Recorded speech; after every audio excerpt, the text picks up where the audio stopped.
Hello, everybody out there in podcast land. Thank you guys so much for tuning into the show.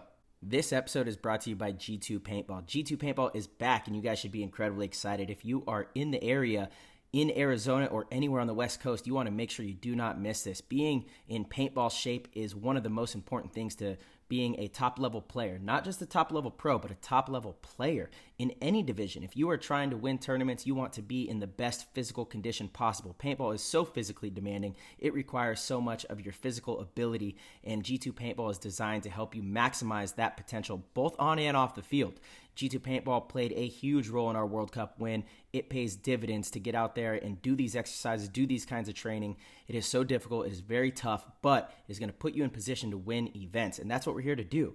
I teach this at all of my clinics. I always preach the importance of physical fitness in paintball ability. You can get all the way to the finals, but if you are only at 60% and a less talented, less skilled, less experienced team is at 90 or 100%, they are likely going to beat you. Do not let your physical ability be the reason you guys are not winning events. Get signed up for G2 if you guys are in the area. Make sure you get active, get involved. It is owned and operated by Victor Gamboa and Rusty Glaze. You have players like Tyler Harmon, myself, Ryan Greenspan, all part of the entire G2 program. You guys can stay up to date with everything at g2paintball.com, and we hope to see you at an event very soon. We are brought to you by Heal Brand. Heal Brand is the best CBD company that we have ever come across. I've been taking CBD products for years now, and I absolutely love it. But Heal Brand has taken my CBD consumption level to the next tier. This stuff is really the luxurious, high-quality, best brand that you're going to come across. Their whole claim to fame is the nanotechnology. It's the real deal. The claim is that through their nanotechnology, the CBD can actually break through the cellular wall and get into the bloodstream much faster and more efficiently. So you need less to do more. Often CBD products, you'll need to take it for a couple weeks before you really start noticing all of the benefits. With this stuff, as soon as you take it, you notice it right away. Within 15, 20 minutes, you're feeling the benefits of CBD. CBD is great for inflammation, anxiety, sleeping, all sorts of different stuff. CBD is really exploding on the scene because it has such a wide variety of benefits. I personally love to use CBD before I go to bed so I can get a full, well-rested night of sleep. Sleep is so crucial. It's so important. If you want to recover well, if you want to fight off depression and anxiety and those unwanted emotions, proper sleep is where you need to start. CBD products really help me do that, and Heal Brand CBD has a wide variety of options of different products, different formulas. It is all natural. It's amazing. This stuff is fantastic. You guys can head over to healbrand.com, check them out, and there is an exclusive offer to all of our PTG listeners. If you use code PLAYTHEGAME at checkout, you'll get 10% off. This episode is brought to you by Transfuse. Transfuse is the only all-natural electrolyte drink that you guys need to have in your cabinets. We love this stuff. We've been using this for an entire season now. This stuff is amazing. I feel great when I drink Transfuse. I drink it every single day. I don't go a day without putting a packet of Transfuse in my water. It's very easy, very portable, easy to travel with, and delicious to drink, which means that you're going to love drinking it and you're going to drink more of it, which is going to be incredibly beneficial to your health. Has magnesium, potassium, sodium, which are all amazing for proper hydration. It has zinc, vitamin C, vitamin B, and choline. These things are incredible cognitive enhancers and immune boosting formulas that you don't want to miss out on, especially in times like this. I'm telling you, I drink Transfuse every single day. I love it. Tyler does as well. Anybody who has tried it has been just pouring with great feedback back to us. There's a reason that they're at all the NXL events, and a lot of the top teams and top professionals are using this product. Do not walk around dehydrated. I never realized how dehydrated I was, even when I was drinking all sorts of water. It's not enough. You need the proper nutrition. You need the right ingredients. Transfuse has done a great job of curating the perfect formula. Transfuse is absolutely spectacular, and for all of our listeners, there is a special deal for any Play the Game listener. If you head over to translabs.com, that's translabs.com, and use code PLAYTHEGAME at checkout, you will get 10% off. If you subscribe, which means they auto ship you your package every single month, whatever you want, whatever type, whatever flavor, whatever electrolyte formula you desire, they will give you an additional 11% off. So it becomes a 21% discount exclusively for all Play the Game listeners.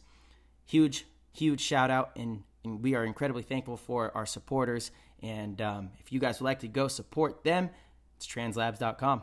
Use code Play the Game. This episode of the podcast is brought to you by Lone Wolf Paintball. Lone Wolf Paintball is an online supplier that has been around for a very long time. They've actually been Michigan's premier paintball field and supplier since 1987. Now expanding into the online retail store, they are really trying to do their best to supply everything you need to the paintball community. They have it all. You get over to lonewolfpaintball.com. If you want Field 1, HK, GI, Dye, it doesn't matter. They got it. You can surf the website. You can check it out. They have what you need, guaranteed. And they also boast excellent customer service and same-day shipping. That's pretty badass. You could go to the website, order something, and it's going to be sent out that day. That's fantastic. That's amazing customer service. So again, guys, if you would like, you could head over to lonewolfpaintball.com. You could also check them out on YouTube and Instagram. Their Instagram is lonewolfpb, and their YouTube is Lone Wolf Paintball. And you can see and keep up to date with all their latest deals, their sales, their content. It's a lot of really fun stuff. Play the Game Podcast is excited to have them on board, and you guys should head over and become part of the community. All right. What's going on, PTG fam? Thank you guys so much for tuning in. This is an amazing episode. Talk about nostalgia. We have Christopher Dilts and Christopher Hass from Paint Magazine, famous. They just made these amazing, famous books for all the YouTubers. I got it right here in the video. These things are fantastic, and they shared some awesome stories. We really got a blast from the past, and so I'm not even going to waste any more time talking on here. Without further ado, we're going to hop in the show. That was an insane inside move by Marcelo Margot. Great communication. And the crowd starts chanting Harmon. Great shot by all the guys. So Tyler Harmon saved that game. Came out with 2 wins. Marcelo Margot was on fire. Ladies and gentlemen, it is my special treat to introduce Christopher Hass and Christopher Dilts, two of the most profound photographers in paintball, from your favorite paintball magazine, Paint, and also your newest publication, Famous, that just dropped, which is a all-time banger in the paintball world for photos. It's good to see you guys. How are you guys doing? Good. Doing well. Yeah, doing good. Awesome. Heck yeah. Awesome, guys. Yeah, what you guys just put out is, absolutely dynamite. I can't say enough good things. I just actually got my book in the mail about an hour and a half ago. I was, Oh, man. yeah, I know. So I've hardly got to skim through, but I got the chills like looking through this. You know, it's crazy how many pages are in this, and it ends at like 2005, 2006, I think. Mm-hmm. So it's just such a nostalgic, piece of history. I really love it. Me too. I stayed up till 1 o'clock in the morning this week. I could not put it down. I knew I had things to do in the morning. I should have been in sleep, but I was like, I can't stop turning the pages. And I just stayed up until 1 o'clock in the morning, and I looked through the whole entire thing. And it is something special. If you haven't seen it, try to get your hands on one. I think you guys are sold out though, right? Yeah.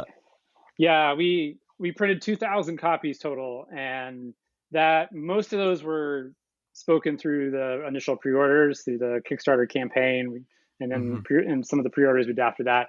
We overprinted by about 300 copies because we knew there were some people out there who missed their chance the first time around and would want some.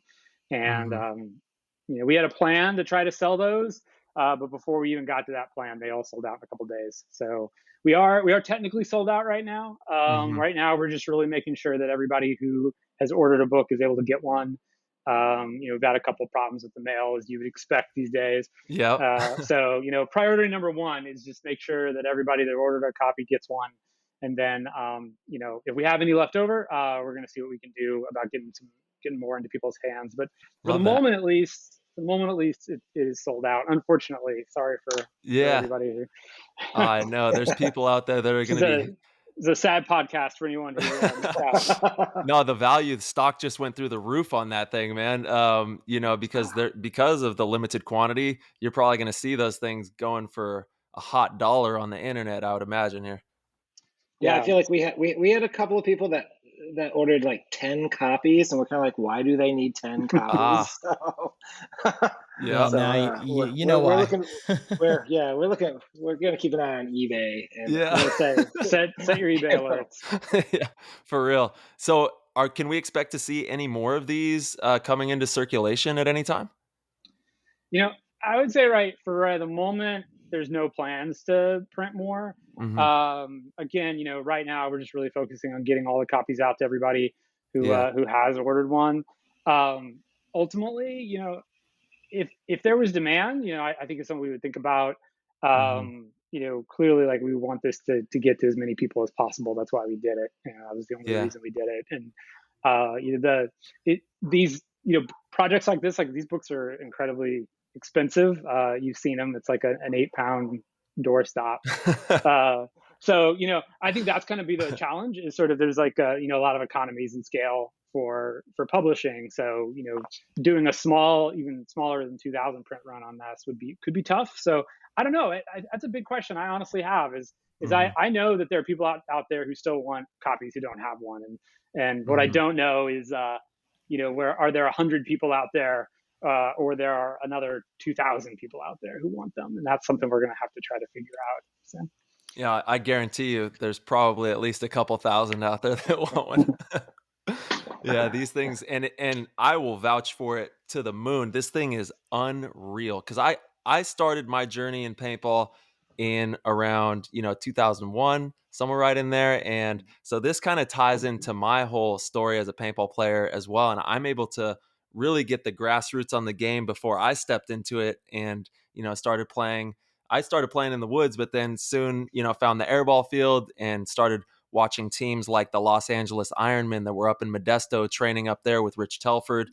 So this was all happening in my backyard. Like all these photos, there's a lot of them that really hit close to home for me, because I looked up to every one of these guys in these pages. So it's really special for that that early 2000s, coming into, like Marsh said, into the 2005, and you guys go back to the cornerstones, like the Masons over here, building the house. You guys brought it all the way back to the cornerstones of paintball, and it's just a really special piece to look at, truly. Thanks. Yeah. I think one of the things that it's funny, it's like not really being in the industry anymore, but also like kind of still watching, having friends that are still players and still working in the industry. I was really excited the last year or so seeing like the whole mechanical gun thing come back because Yeah.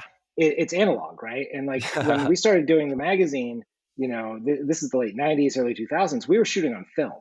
So Yeah. like if anybody has a copy of the book, every single photograph in this book, except for I think one that Logan Reed shot, every single photograph was shot on film, either color transparency or color black and white. And that's sort of the thing. It's like the analog nature of it. And when we started talking about doing this project, and I don't want to get ahead of your questions, but that was a thing to us. Like the magazine was a magazine, it was a thing you held. It wasn't a website, and we Yeah. shot our pictures on film. And so we were like, well, we should do a book, not a website, not an archive. Like, let's make a thing that people can touch and feel.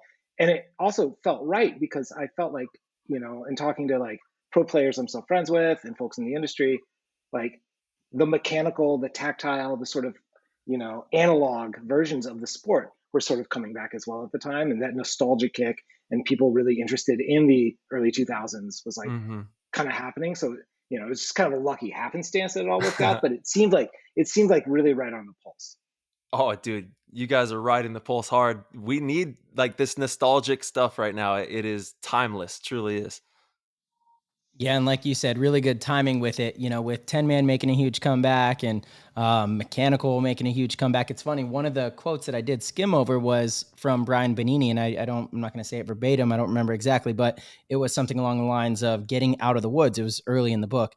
That the sport needs to get out of the woods and not simulate, like war if we want to get recognized by the outside world. And it is kind of interesting that now things are kind of coming full circle. We're realizing, through like video games and things of that nature, that people are actually interested in that. They're interested in the scenario side of paintball, and all kinds of paintball is incredibly interesting, So it's funny that we have come full circle on that, and it's one of the most fun ways to play the game. We're constantly preaching, the benefits of going out and playing in the woods, playing with your friends out there. It teaches, I mean, communication in the woods is a whole nother beast, right? It's a totally different ball game. If you can communicate well as a team in the woods, you're gonna do all right on an airball field. So it's a great way for players and teams to practice and have fun. And at the end of the day, it's how we all started. It's how Tyler and myself got into the game. Woods was the only thing. I got in the game in '99, and that's where it was. So yeah, I just love everything about this thing. Yeah, me too. So go ahead, Chris. No. You have questions. So No, I'll just I want to hear what you have to say more than what I want to hear about me. So I want to hear it. The only thing I was just going to say is, like, talking about the woods, an interesting thing, because obviously Chris Hass and I both came out of the late 90s sort of like paintball scene.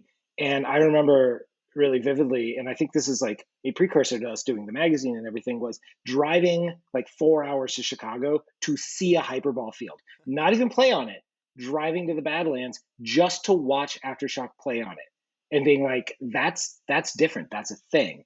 And seeing kind of the arcs and the narratives of the sport come back around, it's exciting. So I hope, I'm advocating every time I talk to Tom, I'm like, yo, let's get some 10-man pro, like big real deal tournaments going, and like maybe do like hyperball, airball. And then we could do I want to really bring it all together, because like Marsh was saying, all forms of paintball hold such a powerful validity in the game. You can learn really valuable things from each dynamic of paintball, and it would be cool to see that 10-man pro style make a resurgence as well. And, I think that would also drive a lot more participants. I know that when I started playing professional paintball, we had 15, 16 guys on a program, and right now the programs are pretty small in comparison to, those times. So it might also drive more players. You're going to need more players. You got 10 people, you got a field, and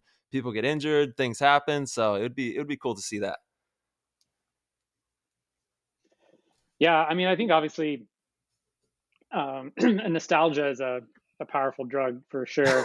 But even so, I kind of saw, as I sort of started to get, I mean, I haven't played paintball since 2008, I guess.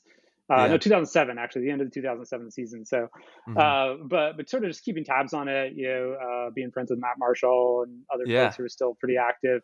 You could definitely see that, that in some ways, everything runs in cycles, and it's, and a lot of stuff is kind of coming full circle. But the other part of things, some of this stuff coming full circle, is it also is sort of a bit of a reset point, or it seems kind of like a reset point to me anyway, on the outside looking in. And so, I think when you reach that point, I think it's like becomes valuable to sort of have an understanding of how you got where you are, what kind of came before, and and I think there's a lot that can be learned from that time, just good and bad. And so for me, I think that it's just interesting to see a lot of the parallels now with where the sport is to kind of where it was, back in '98 when we were first thinking about doing a paintball magazine about pro paintball.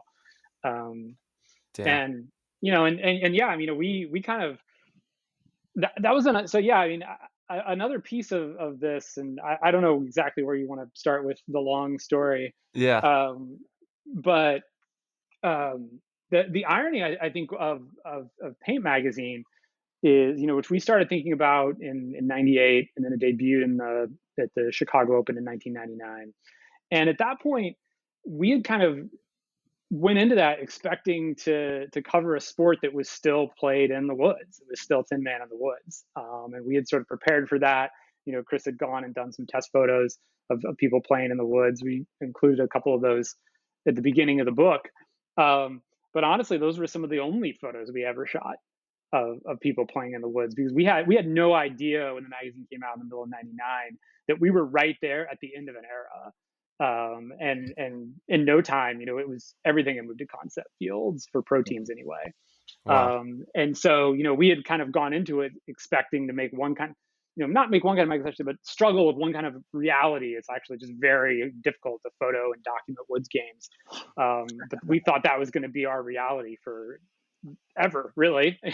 And we were just, it was just like a pure stroke of luck that the 5 years that we ended up doing that magazine coincided with sort of that 5 years where the sport just really accelerated and went from, where it had been for maybe 15 years all the way up almost to where it is today, ending with X-Ball.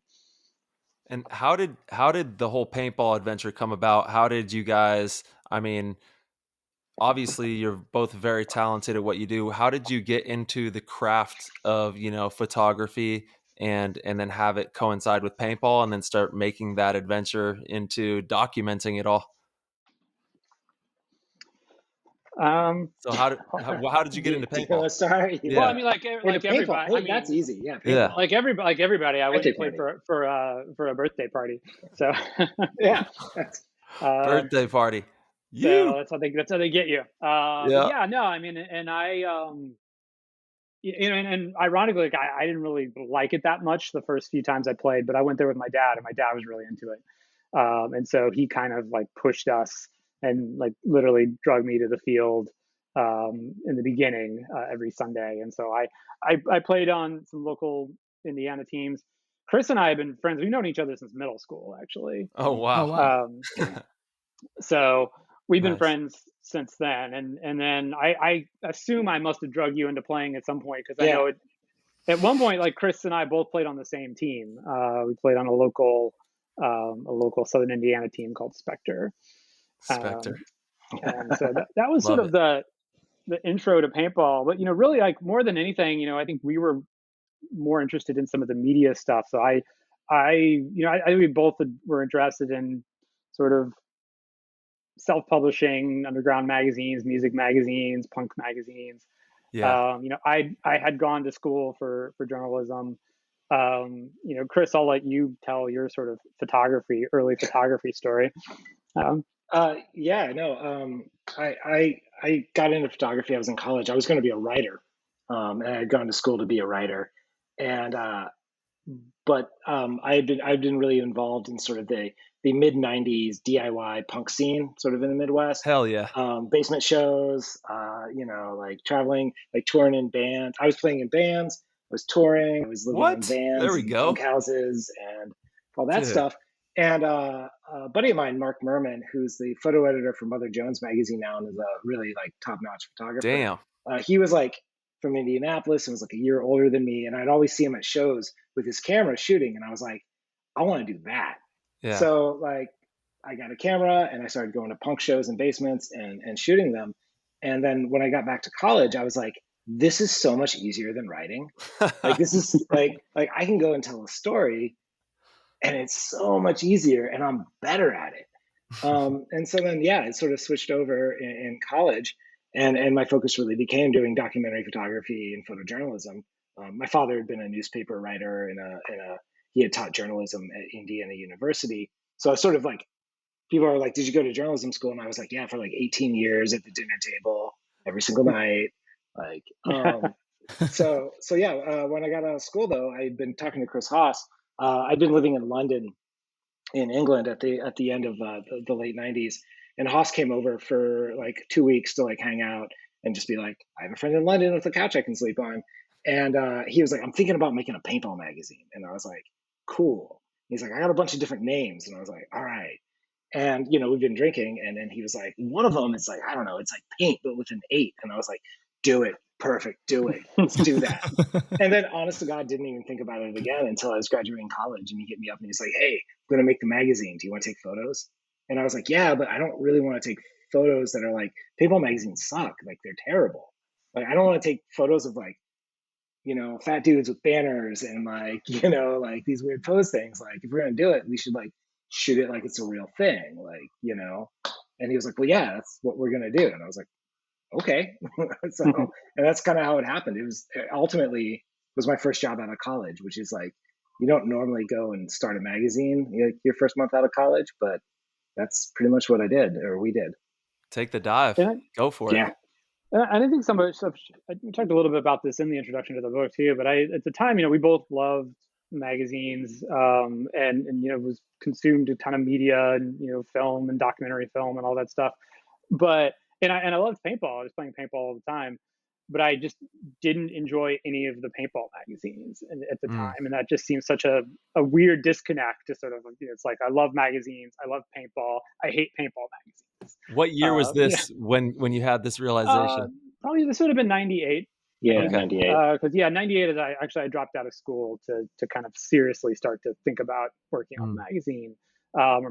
So What were they you know, like at that time? I don't even, because I started well, looking at the I magazines. don't. APG. Yeah. I don't, APG. I don't want to speak ill of anyone, but no, I think part of it was Selling stuff.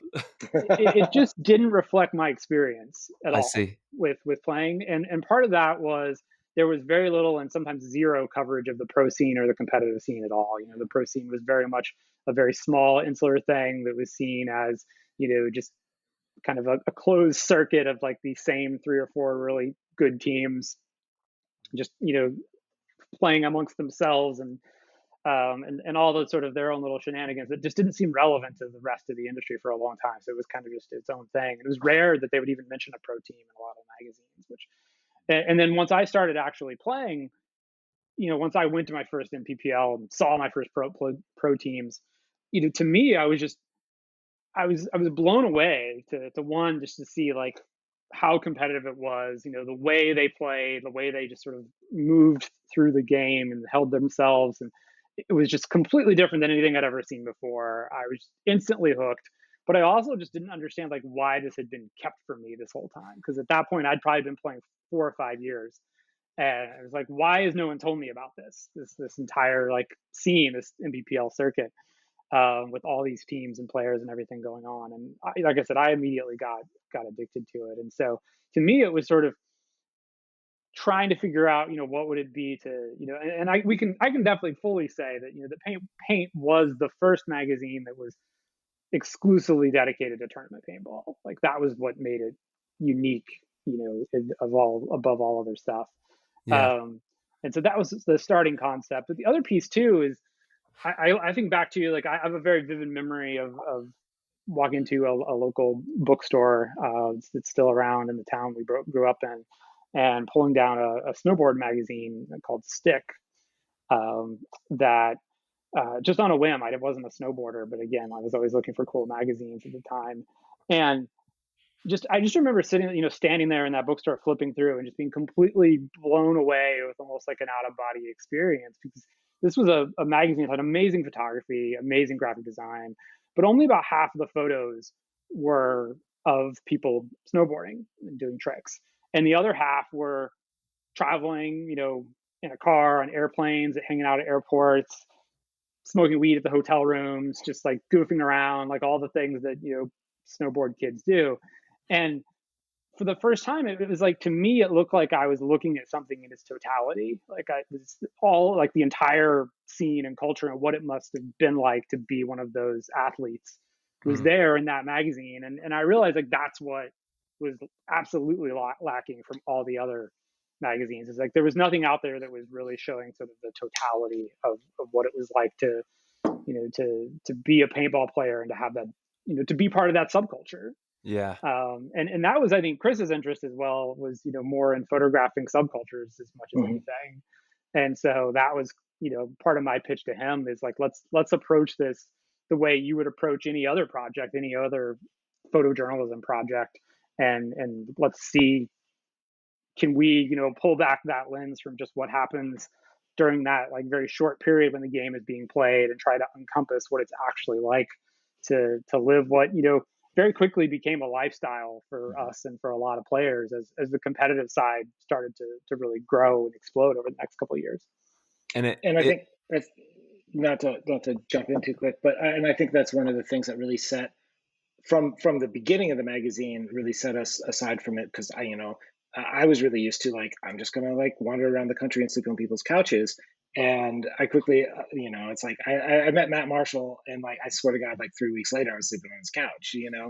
But that was a part of us for the magazine, was the experience lived by the professional players, the professional teams, the people moving in the industry, was not something that existed only at like, here's a 3-day tournament, every other month. It was one of those like, well, what happens in between those gaps? It's one of those things where it's like when I was in school, we would talk about it. And whenever I do workshops and trainings for other photographers now, I'm always like, okay, if you see a bunch of photographers and they're all pointing their cameras this way, turn around and see what they're not pointing their cameras at, right? Because that's probably more interesting, than what everybody else thinks is important. And really quickly, and like going all the way back to early paintball magazines, it's like they would run like photos from the end of a tournament, and it would just be a series of pictures of people holding banners and trophies, and that's it. And I was like, well, obviously, like that's not the picture. Like, if the picture is what's happening on the field, okay, we'll look at that. But if the picture is what happens in the 2 months in between a tournament, like there's a story there. Like nobody gets here on their own. And I think for us, both in terms of like sort of our predilection to like how the sport worked and the lifestyle worked, also just like we wanted to tell that story. And I think that immediately set us apart from what anybody else was doing at the time. Hmm. Yeah.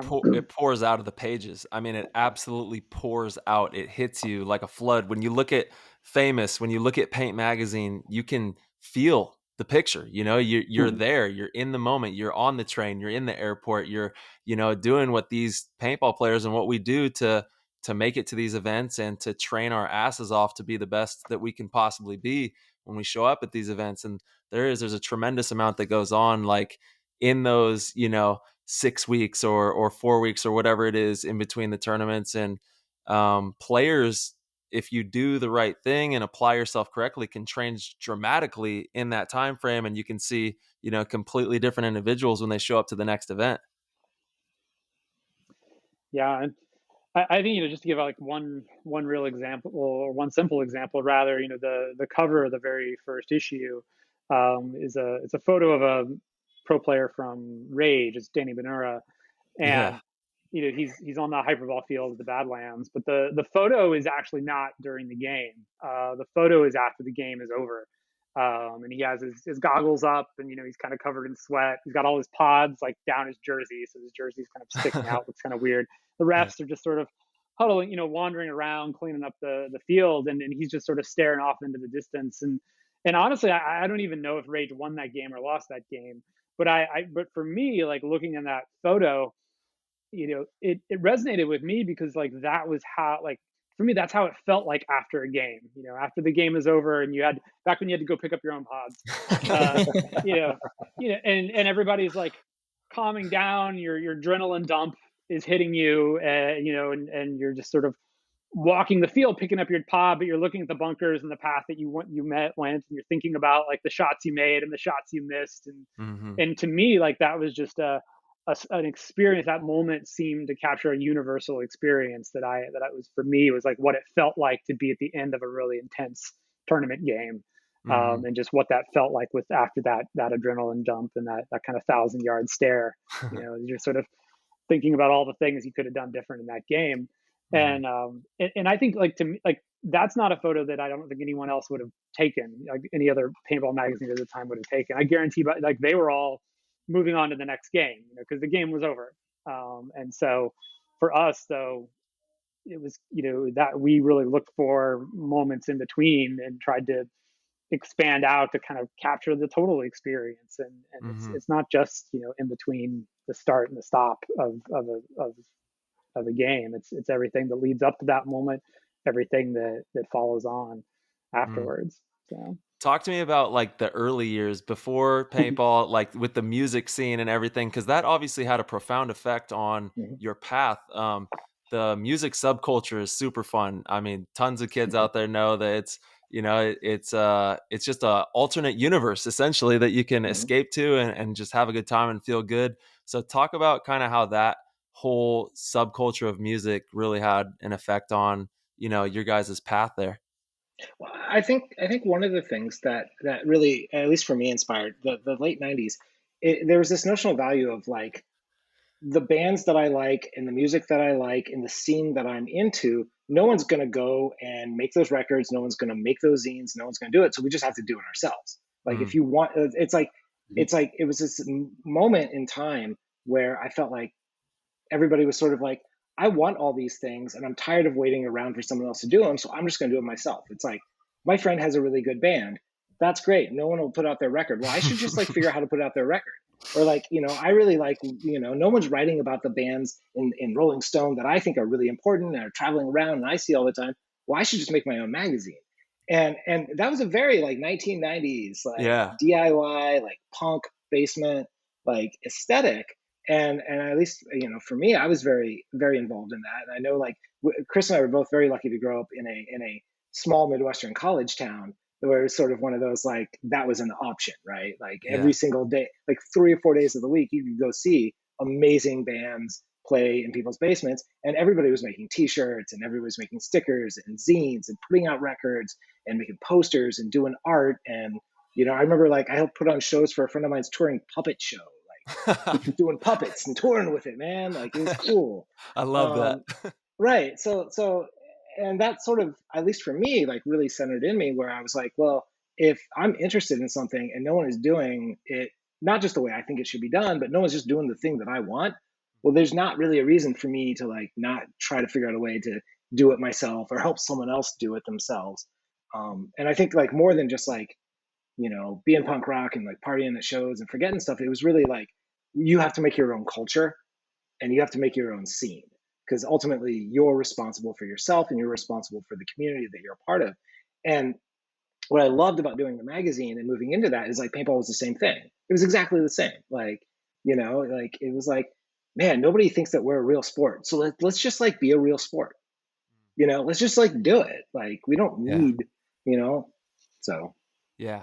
I know we're still battling that. We're still trying to legitimize paintball at this very moment in time. That's like myself and Marcelo and countless other people, we simply just like want people in the world to know that pro paintball athletes are a thing, and you should expect to see that moving into the future, because there's a lot of other paintball players coming that want to play pro paintball. It's one of the funnest things you can do. And the health benefits, the psychological benefits. There's so many community benefits and just great things that come out of this sport. So it was amazing that you guys captured the beginning of all that and like the ground floor of it. And you guys said it started in '99. Is that right? Yeah. Yeah. And then it went to, when did you guys stop printing paint? Like 05. Okay. Was that when the last issue came out? The last issue came out in 2004. Okay. That's right. But we spent most of that, and this is, if you've gotten a copy of the book, it's not one book, it's two. Yeah. Because the second volume that comes with it was, we shot most of the 2005 season, assuming we were going to continue to be making magazines. Yeah. And because we were also going out of business, we were unable to develop the film because we were shooting it on film. Yeah, Lost Rolls. The Lost Rolls. I have it here. And that film traveled with me in a bag. It was like 100 and some rolls, Chris. Do you remember? Like 130 rolls? Like that? It was a little over 150. 150 rolls of film that I've been carrying around for 15 years, like from different apartments and like different cities, and like just traveling around with it. And that was the legacy of the season that we were shooting to try to make more magazines that we were unable to. So one of the things that I feel really grateful for about when we did the Kickstarter and just people in the sports enthusiasm for like the project without having seen it was we suddenly had enough money to go develop all that film. And that's a gamble. That stuff's been sitting in a bag for 15 years. So, and I was really excited that like it was in pretty good shape. And beyond that, the photos were really good. Yeah. And like, it was a really special and powerful moment. So like when we were doing the book, we were like, this needs to be its own thing, and we just won't tell anybody we're doing it. We'll just slip it in, Wow. So and then everyone will forgive us for it being 2 years late. So, you can tell why it took 2 years, absolutely. Because the attention is in the details. This is a masterpiece, and like I said, a huge collector's item for paintball players around the world, and a time machine. That's what I've been calling it. This thing is a legitimate time machine. When I stayed up, and I've been flipping through it every day, but it's special. It really takes you to those moments in paintball history that will live on forever now because of this, which is really special. Thanks. Yeah. And how did the so the lost rolls, you romped around with these 150 rolls Yeah. for 15 years. What was your Yeah. reaction like when you got it developed and you started thumbing through all of it?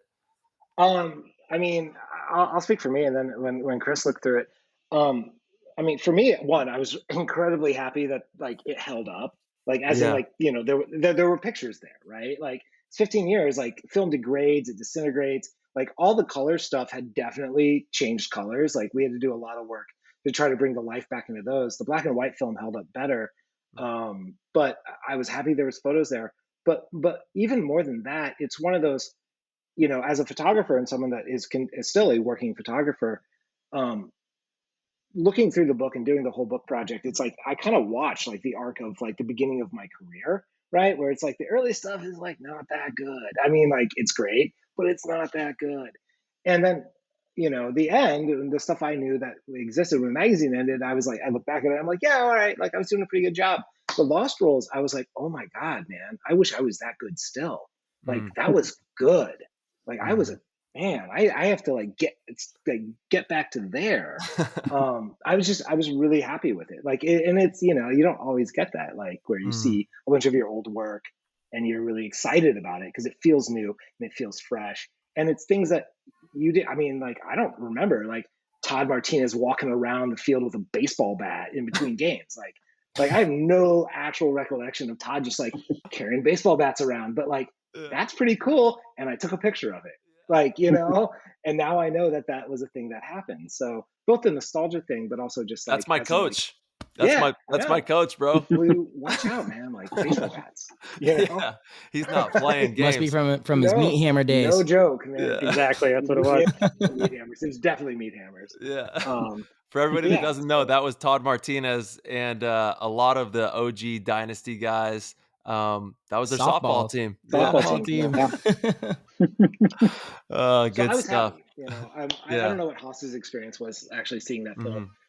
that we've been sitting on for 15 Yeah, I years. mean, very, very similar, honestly, because at the point that we decided to get that film developed, um, I had already been working on the main book for quite a while. So I'd really been immersing myself in all these photos that I hadn't seen. I hadn't looked at any of these photos, and since the magazine ended, so well over 10 years.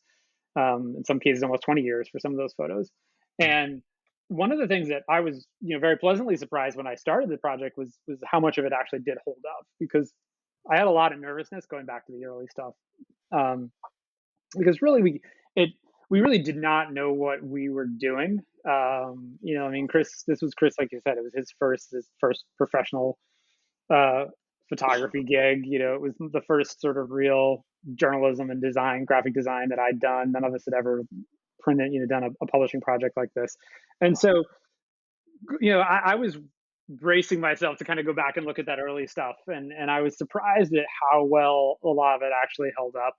And I think in some ways it was better than it had any right to be. I mean, there was plenty that didn't, but we left that out.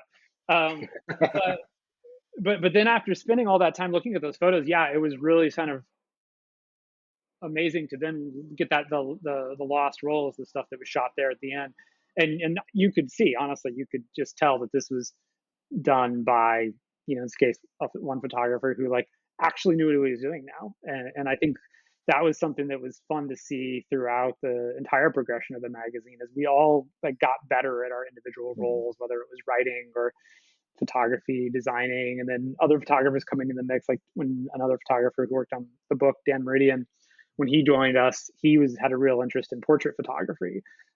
So most, not all, but most of the portrait photography that's in Famous is the stuff that Dan Mhm. shot. And so that was that was another thing where it was fun. Like we were all so young and so raw that you could see his portrait photography get better by leaps and bounds every time we would do a new shoot, because he was just learning. And there's no substitute for just doing the thing, and then Yeah. seeing your work get reproduced and having people react to it. It's painful, but it's the best way to just sort of learn, and get better fast. So it was really fun to sort of see how all of the people who were involved in the magazine, got better and evolved over time, and became sort of the people that they were by the end of the project, by the end of the magazine. It's got to be special to be able to write on top of these amazing photographs. You know what I mean? Like that changes the whole dynamic of your job as well when Oh yeah. you've got these outstanding moments that are captured, and then you can kind of layer, the verbiage into it, and it becomes, it becomes its own entity essentially. Yeah, I mean, when I was young, like high school and earlier, what I really wanted to do was draw comic books, actually. Oh, Um, cool. but at some point, I realized that was just really hard. And I started doing graphic design instead. Sort of started moving more into sort of traditional graphic design, and I realized it was way easier than to spend all that time trying to draw a really good picture to just grab a photograph that was really good and use that, because it was the same concept of trying to like use images to tell a story, and sort of using, and that's what, a lot of what graphic design is, magazine design is often just sort of using different images to sort of try to tell narratives. To me, it was very similar to comics, and the stuff that I'd worked on as a kid, but way easier to and that was just it. Yeah, I mean, it was amazing to get to work with the photos that we had. Not just Chris, some of the other photographers as well, although Chris was the one who was there throughout the whole thing. And to me, yeah, I mean, that was just, I feel like as much as people enjoy looking at the photos of Paint Magazine, I had the best job of anyone in some ways, and that I lived at the office throughout the entirety. There were various points where we all lived at the office, but Yeah, no, and by live, he doesn't mean like there were bedrooms at the office. yeah, Like your bed was literally like you would work and then you'd like go play video games, watch TV, and then go to your bedroom in the back of the office. Like that's a Passion. real thing. It was Yeah, like the paintball house, like the Dynasty paintball Yeah, house. You guys yeah, had your absolutely. version of it. Yeah, That's awesome. The magazine was always made out of whatever apartment I was living in, and usually I would just have one room that was my bedroom, and that was all my stuff. And then otherwise, if you walked in, it would just look like an office. We, as much as we could, we sort of turned it into a magazine office. But I mean, I would just spend countless nights by myself there late at night after everybody went home, just pouring through all the photos that we had, looking for stuff, and sometimes just for fun, just for pure fun. And so Yeah. that was really amazing. And it was fun to get to go back and do that again, and then spend a couple of late nights just sort of pouring through sort of, thousands and thousands of photos. No lie, thousands and thousands. I have the book here for everybody that's on the YouTube. This Yeah, dude, is I an got it absolute too. masterpiece. From the photography to the writing, the whole entire thing will take you on a ride. Like I said, it is a time machine. So if you are able to get your hands on one, definitely borrow it from a friend, return it like a nice friend does, and but enjoy it because it's a really special treat. I do want to kind of dive back into the paint years and kind of just walk through those years in the magazine, and maybe start from the beginning, and then kind of just go through maybe some cool stories from the years of documenting those really special years that we all see in these books. For sure. And I'll say also this is where briefly like the comic books come back into play, because in the 1980s was really sort of the explosion of self-published comics, like self-published black and white comics became a huge thing. And that's what I sort of thought I was going to do for a long time in high school, certainly. So I had put a lot of time into sort of researching how one just gets a comic printed and distributed and sent everywhere. And when I decided to kind of move away from that, and then a couple years later came back to the idea of doing a paintball magazine, in some ways, like that didn't seem that intimidating, because I had actually already done a lot of research on sort of how you get publications put together, how you do distribution and all that stuff. So I ended up taking like about 3 years worth of like learning and preparing to self-publish a comic, and then put that into self-publishing the first issue of the magazine. The my pitch to Dilts when I talked to him was, or at least my request is that he agreed to come on and do it for 6 months, and that my promise is if he would work on it with me for 6 months, that we would publish at least one issue. So no matter what, we would always have like one magazine that we could say like we worked on, even if that was the end of it. and that was probably like the extent of our aspirations. Honestly, I felt like, if we could print one issue of a magazine and get it out there, then that was, to me, would have been success. Like, and then obviously we ended up doing it for a little over 5 years altogether. Did and published 24 issues altogether. And started out, at various points, it was just Chris and I. We were always trying to like grab find a third person. And Dave Marion was someone who worked with us early on, but then ultimately kind of drifted away. And then a third person, a third Chris came on, Chris Jones. And then at that point, and that was when we moved to Chicago. So people would call and you'd be like, yeah, you got to describe them. Which Chris are you looking for? Like, there's too many Chris and Chris, baby. Yep, too many Chris's. We moved to Chicago after we'd been in the magazine for a year, and that was kind of always the plan. I was like, we wanted to move to Chicago. So moved to Chicago. I was playing on the Chicago team, so I was already driving up to Chicago every weekend anyway. And it was always going to be easier to get people to come and work for the magazine if we lived in Chicago as well. And so we moved to Chicago, set up an office in an old hotel from the 1920s that had been renovated into apartments, and we had what would have been like an old suite. So where where the rich people would stay. So that's what it was, a 3-bedroom apartment that we turned into. But here's the thing: it was not nice. Like this is like, it was renovated. Nice in the 1920s. Renovated is a loose term. Like, I remember we were supposed to drive down to the Mardi Gras Open, like the very first Mardi Gras Open, and we were also supposed to ship the new issue of the magazine, right? And so one of our technical editor, Aaron Moore, I think he like turned the microwave on or something, and it blew the fuses for the entire floor of the building, right? And the fuses like the screw-in kind. Yeah. So we have pictures somewhere of everyone sitting around in the dark trying to figure out how to get the power back on so we can finish like getting the magazine together and then drive overnight to New Orleans. Like, jeez. So it was very like, there was no glamour or glitz here. I mean, like good stories, but like, great stories. Like, yeah. I mean, we didn't burn the building down, and I have no idea how. So yeah, but that's when we all finally just agreed to give up our respective first name, and that's when we became Dilts, Hass, and Jones. And it's honestly only within the last couple of years that people have started calling me Chris again, and it's been I'm not sure if I like it, because I was Hass for so long. Even my girlfriend calls me Hass. So that was just sort of, but that was 100% out of necessity, because the phone rings. Yeah. I have to talk to Chris, and it's like, well, that doesn't help at all. We got a whole bunch of those guys here. Which one are you looking for? Yeah. Which one do you need? Tall one, short one? What are you going for here? But yeah, and it was, I look back on it and sort of the tragedy of it all was like we didn't really know how to run a business more than anything. I think we figured out how to put together a magazine. But I think at the time, like, running a business was not something that any of us had an interest in either. And so, I think we were so wholly dedicated to the work, but also, as I said, in the beginning, we felt like if we did one issue, that was a success. We had no bigger aspirations. And you created it. I started the magazine with way less money than we should have had to begin with. I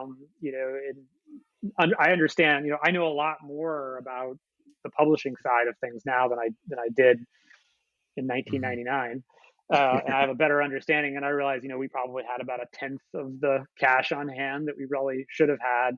We didn't really have the infrastructure to put together a business, and it was always really just sort of a fly by night, group of friends living together and making a paintball magazine out of a house.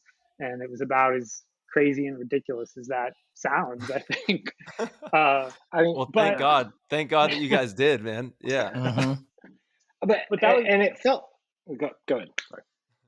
Oh no. And I think in some ways, like, we ended up like being early adopters of the paintball lifestyle, as like a lot of people think of it now, because at the time, there were not pro players. There were very few pro players. I mean, besides like Chris Lasoya at that point, like, who else was like playing pro and living off of that? Like, hardly anybody.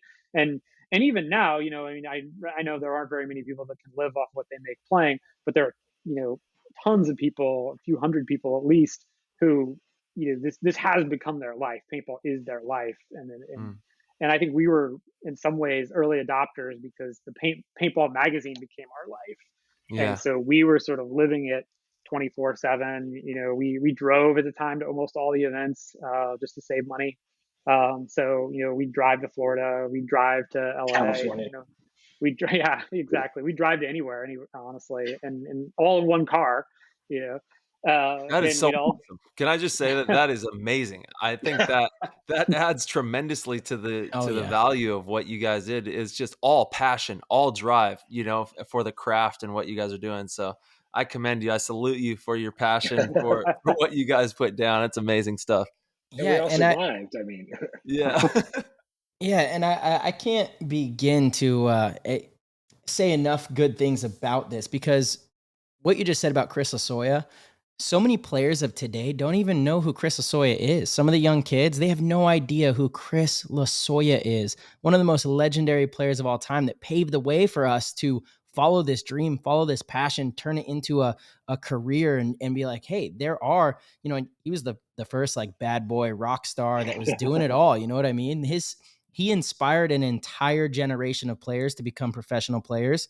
And the generation after that doesn't know who he is. That's not okay, right? If it weren't for like the magazines and this book, those stories kind of get lost. That was actually a huge reason Tyler and I started this podcast, is to have those legends on and share the stories and talk about, the history of the game, because it's, without this kind of stuff, there really is no good, we don't have great metrics on stats and things of that nature that go back to, basketball. You have stories in baseball all the way back into the 30s, the 20s even, so it's so important for us to have this kind of stuff. And again, I mean, just so thankful that you guys took the time and made it. It sounds like you guys made a lot of sacrifices as well along the way, on this journey, which yeah, is, but I know. when you're in your 20s, it doesn't feel like a sacrifice, right? It I'm feels with you. like Yeah, this is what your life is. for You're like, sure. oh my God, I get to like get in a car and drive 18 hours to like go do a thing. Like Yeah. you're psyched on it. Like this sounds great, 100%. Yeah, I get it. Totally. Yeah, Totally. and I think another thing that was really amazing about that time too, that was, again, like, you can't, the time, like I said, it was just such a amazing coincidence of timing that we started when we did, because also, we went down. We'd only been doing this for a few months. We went down to the World Cup in 1999, and that was where they were filming the final part of Push, and at the time, like, all we knew was like there was some guys out there with like video cameras and Super 8, like filming pro games, and we're just like, who are these people and what are they doing? And and that's when we met, Brian Benini and Pat Sporer and Brad Mon and all the guys who Yeah. worked on Push. And and that was just sort of, and then a few months later I got to go down to San Diego and stay with them for a few days to interview them. And Pat gave me a VHS tape that had, I want to say, like 5 minutes of Push. It was basically like 2 songs of footage, two Yeah. footage cut to 2 different songs that are actually in the film. But it was basically 5 minutes on a VHS tape that he gave to me at the end of that trip, and brought that back to the office. And I mean, we wore that VHS tape out, like watching those like 2 minutes of Push back before Push existed, before it even had I don't even know it had a title at the time. That's legendary. Wow. And that was just so amazing, just like but also when I went out to interview them, like, at that point there were 3 issues of Paint magazine had come out, because we did a bunch really quick right at the beginning, and Pat had all 3 of those issues on his editing table, which was just amazing to like go out there to meet this guy and see that. And it was just, there was such a real feedback loop as well between what people like Pat and Brian were doing, and Brad Mon, what we were doing, what a couple of the other photographers were working in the industry. I'll let you tell this story, Chris, but when we were down there at World Cup, also we met a photographer who was working on the redesign of all the Smart Parts branding, which was really one of like the first times that a company worked with an outside firm and professionals to do like really high level total rebrand of a company to become Smart Parts as we know them now. Honestly. Yeah. Well, less now, but you know what I mean. Now, but yeah, I mean, but this was sort of the thing. It's like there was this moment where it was like, Smart Parts was like, as a company, like, it's like it was the camo company, right? Like they made the Shocker was this giant brick of a gun, and everybody wore camo, and the All A's were like the All A's, and Yeah. ghillie suits and camouflage, like goggleflage everywhere. Yeah. And this guy comes up and starts talking to me, and he's like, "Yeah, I just got brought in. I'm the new like creative director for Smart Parts." I'm like, "All right, whatever, dude." And he's like, "So can I just follow you around and like, because what you guys are doing and what you're showing is what we want to show and what we want to do, like with our redesign and our rebrand." And I was like, "Sure." Like, and he turned out a really cool guy, super good.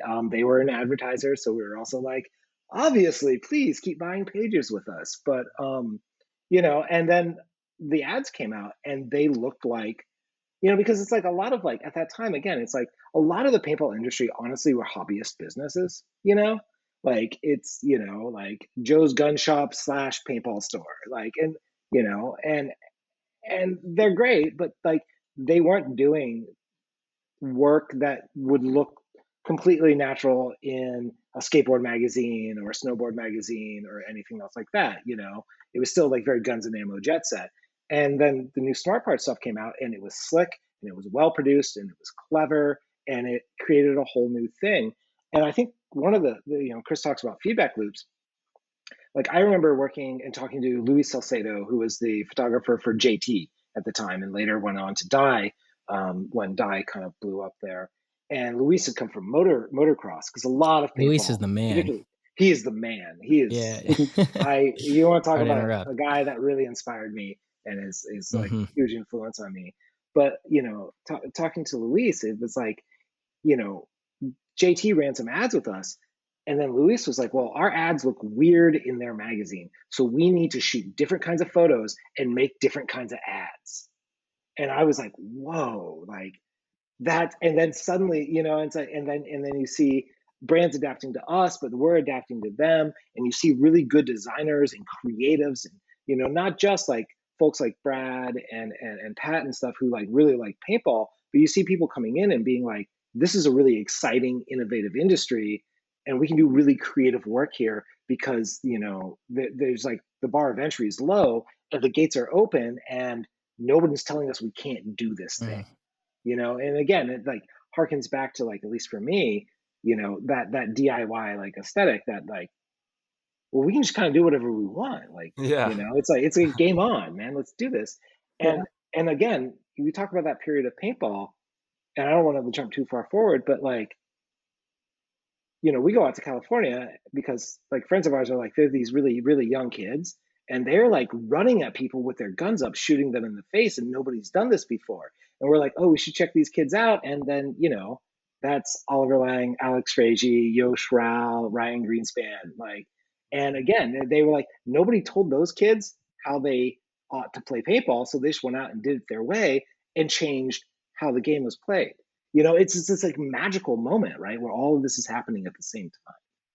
Creatively in the game, airballs blowing up, hyperballs even fading out, concept fields are in, the entire notion of a professional paintball player being an athlete is suddenly a thing, and it's all sort of happening in this like very early 2000s, where like it's just a weird catalytic time. Yeah, that was right when I got in the game, and I had push on repeat every day at my house.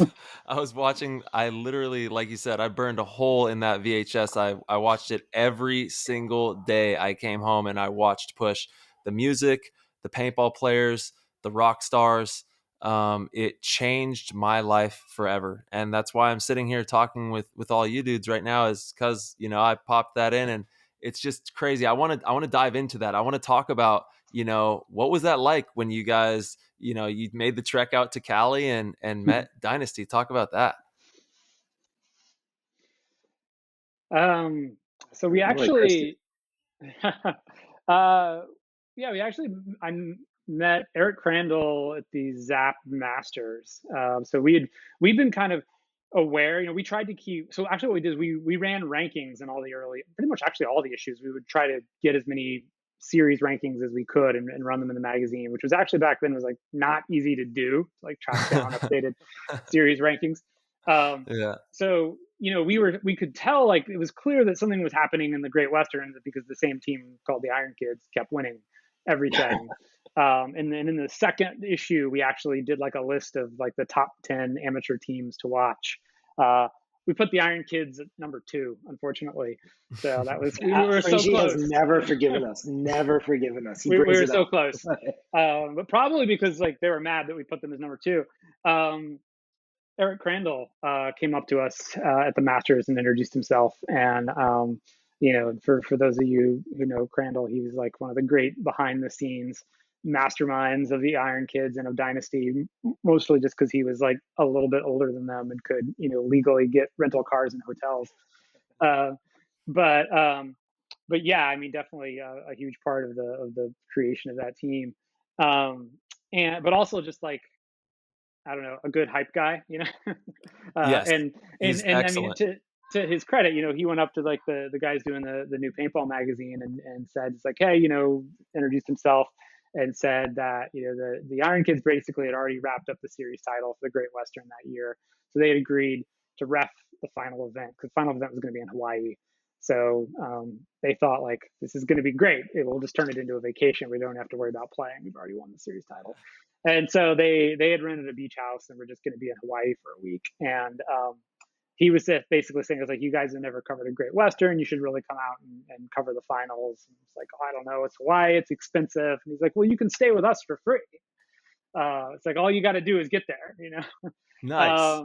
Crandall's the man. Let me just say that. And like you said, it was a master stroke. Yeah. I did not realize how badly I was being played in that moment, but but it was a master stroke. And so, it was the end of the season, and it was at the end of our first season, and we were kind of tired and ready to take a break. It's like, all right, we'll do it. Flew out to Hawaii, spent a week, in this beach house with these kids, and it ended up being Oliver Lang, Alex Fragi, Yosh Rao, even some of the Ironmen, like Todd Martinez, Todd Martinez, was Baby there. Williamson, Baby Eric Roberts, yeah. And this was, and this was like the first time that not only did we get to meet them, but we were like literally living at their house for a week. And needless to say, I mean, that was sort of became like so valuable for us when just a few months later, really within probably less than a month, when Oliver got picked up by the Ironmen, and then had his very first tournament with them at Mardi Gras the next season, the beginning of the next season, 2000, and was just instantly like off to the races, and it was clearly going to be one of the best new pro players. And then obviously Dynasty, the rest of Dynasty was not that far behind him either. And so for us, like, to have gotten to know them and become friends with them and see them and how they interacted up close very early on became invaluable at then understanding what was happening and sort of also having access to them, having their trust. And I think they were comfortable having Chris Dilts around, taking photos of them in a way that they may not have been comfortable with other photographers at the time, because they knew us, and because of that, we had really a front row seat to the rise of which was certainly the team of that era, and certainly the team that I think really kind of defined the modern era of paintball. Yeah.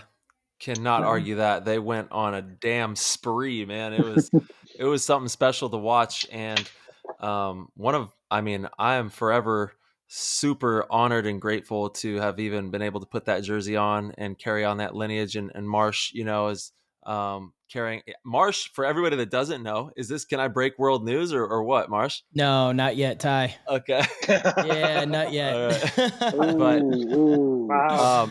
Yeah. So cool stuff though. Cool stuff with Dynasty for everybody that is going to be saying, oh, he's going somewhere else. Yeah. So it's super rewarding to carry on that name, and it's a beautiful tribe. If you look, like, some of the most recent jerseys have everybody's name that's played on the team. It's staggering how many players have played for Dynasty, and they set the tone, man. At that time, what you guys were able to photograph was the most powerful paintball legacy that that may ever, who knows, we're going to see moving into the future, but there's something special about that time period and what Dynasty did. And you guys were right there snapping it all. And and I think and Dynasty is a good point. I mean, it was sort of like our practice run at getting sort of building the trust with the pro team and letting us be in places that they just like that were like their places. Like we had done a lot of coverage of Lockout, which is like that's if for contemporary paintball players, that's a super throwback. Like, but because at the very early days of the magazine, Lockout were like this scruffy, like upstate New York, like Hell dirt yeah. rocker, like they're renting Rent-A-Wrecks and driving across the country and winning every single tournament. Like they're winning every amateur tournament, and they go pro. So we thought they were awesome. Yeah. And that was sort of the thing. It's like you end up hanging out with them, you build these relationships, and then the relationships give you access. And it's not access as in like, haha, I'm sneaking around. It means that you're there to make the picture when it matters, right? And I mean, it's like, and this is like, I feel like it's like paintball. Like everything I do in my career now, like I learned doing this. I learned being like, you can't just like drop in and hang out for like a day and you'll make a nice picture if you're good. You gotta like learn these people. You gotta learn what their jokes are, what the style codes are, like what they're doing, and you gotta sleep on their couches and go out to meals with them and like get them home drunk, like and then all of a sudden and just be there, right? Yeah. Like because because you don't know when the moment's gonna be. You don't know when something's going to happen that really means something. And I think like doing the magazine I feel really, really fortunate. Like I miss doing the magazine because every day I got to get up and I didn't know what was going to happen, but I knew I would, my only job was just to be there, and wait for it to happen. And that's really rare. Like, I mean, I've been doing this now, I guess professionally for like 20 some years. Like it's super rare that you get that amount of time to like just be around and wait, and in the moment. it's super special. It's super special.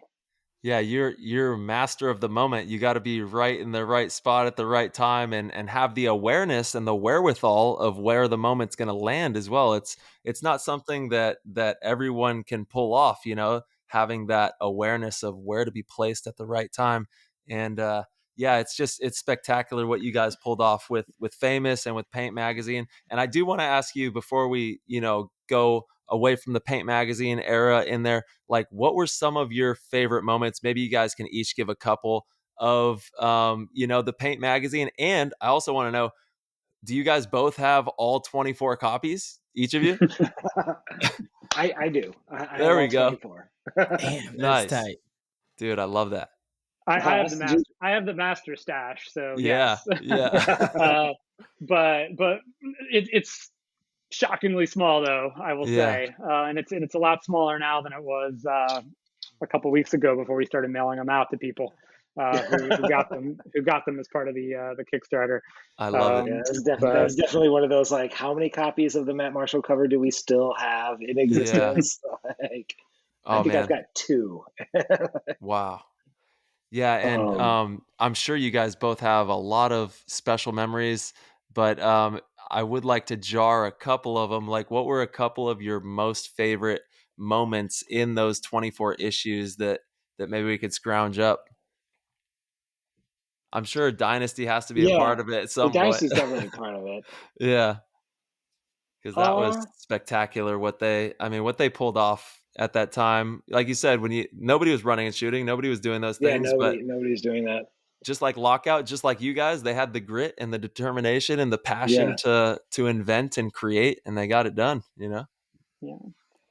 Yeah, it's hard because like for me, there's everything that happened on the field, but when I look back on it, to me it was more about I personally often remember more about the process of making the stuff, or at least right now, because I just come off this crazy project of like literally trying to like drag all these memories out of the mists of what it was like putting this thing together.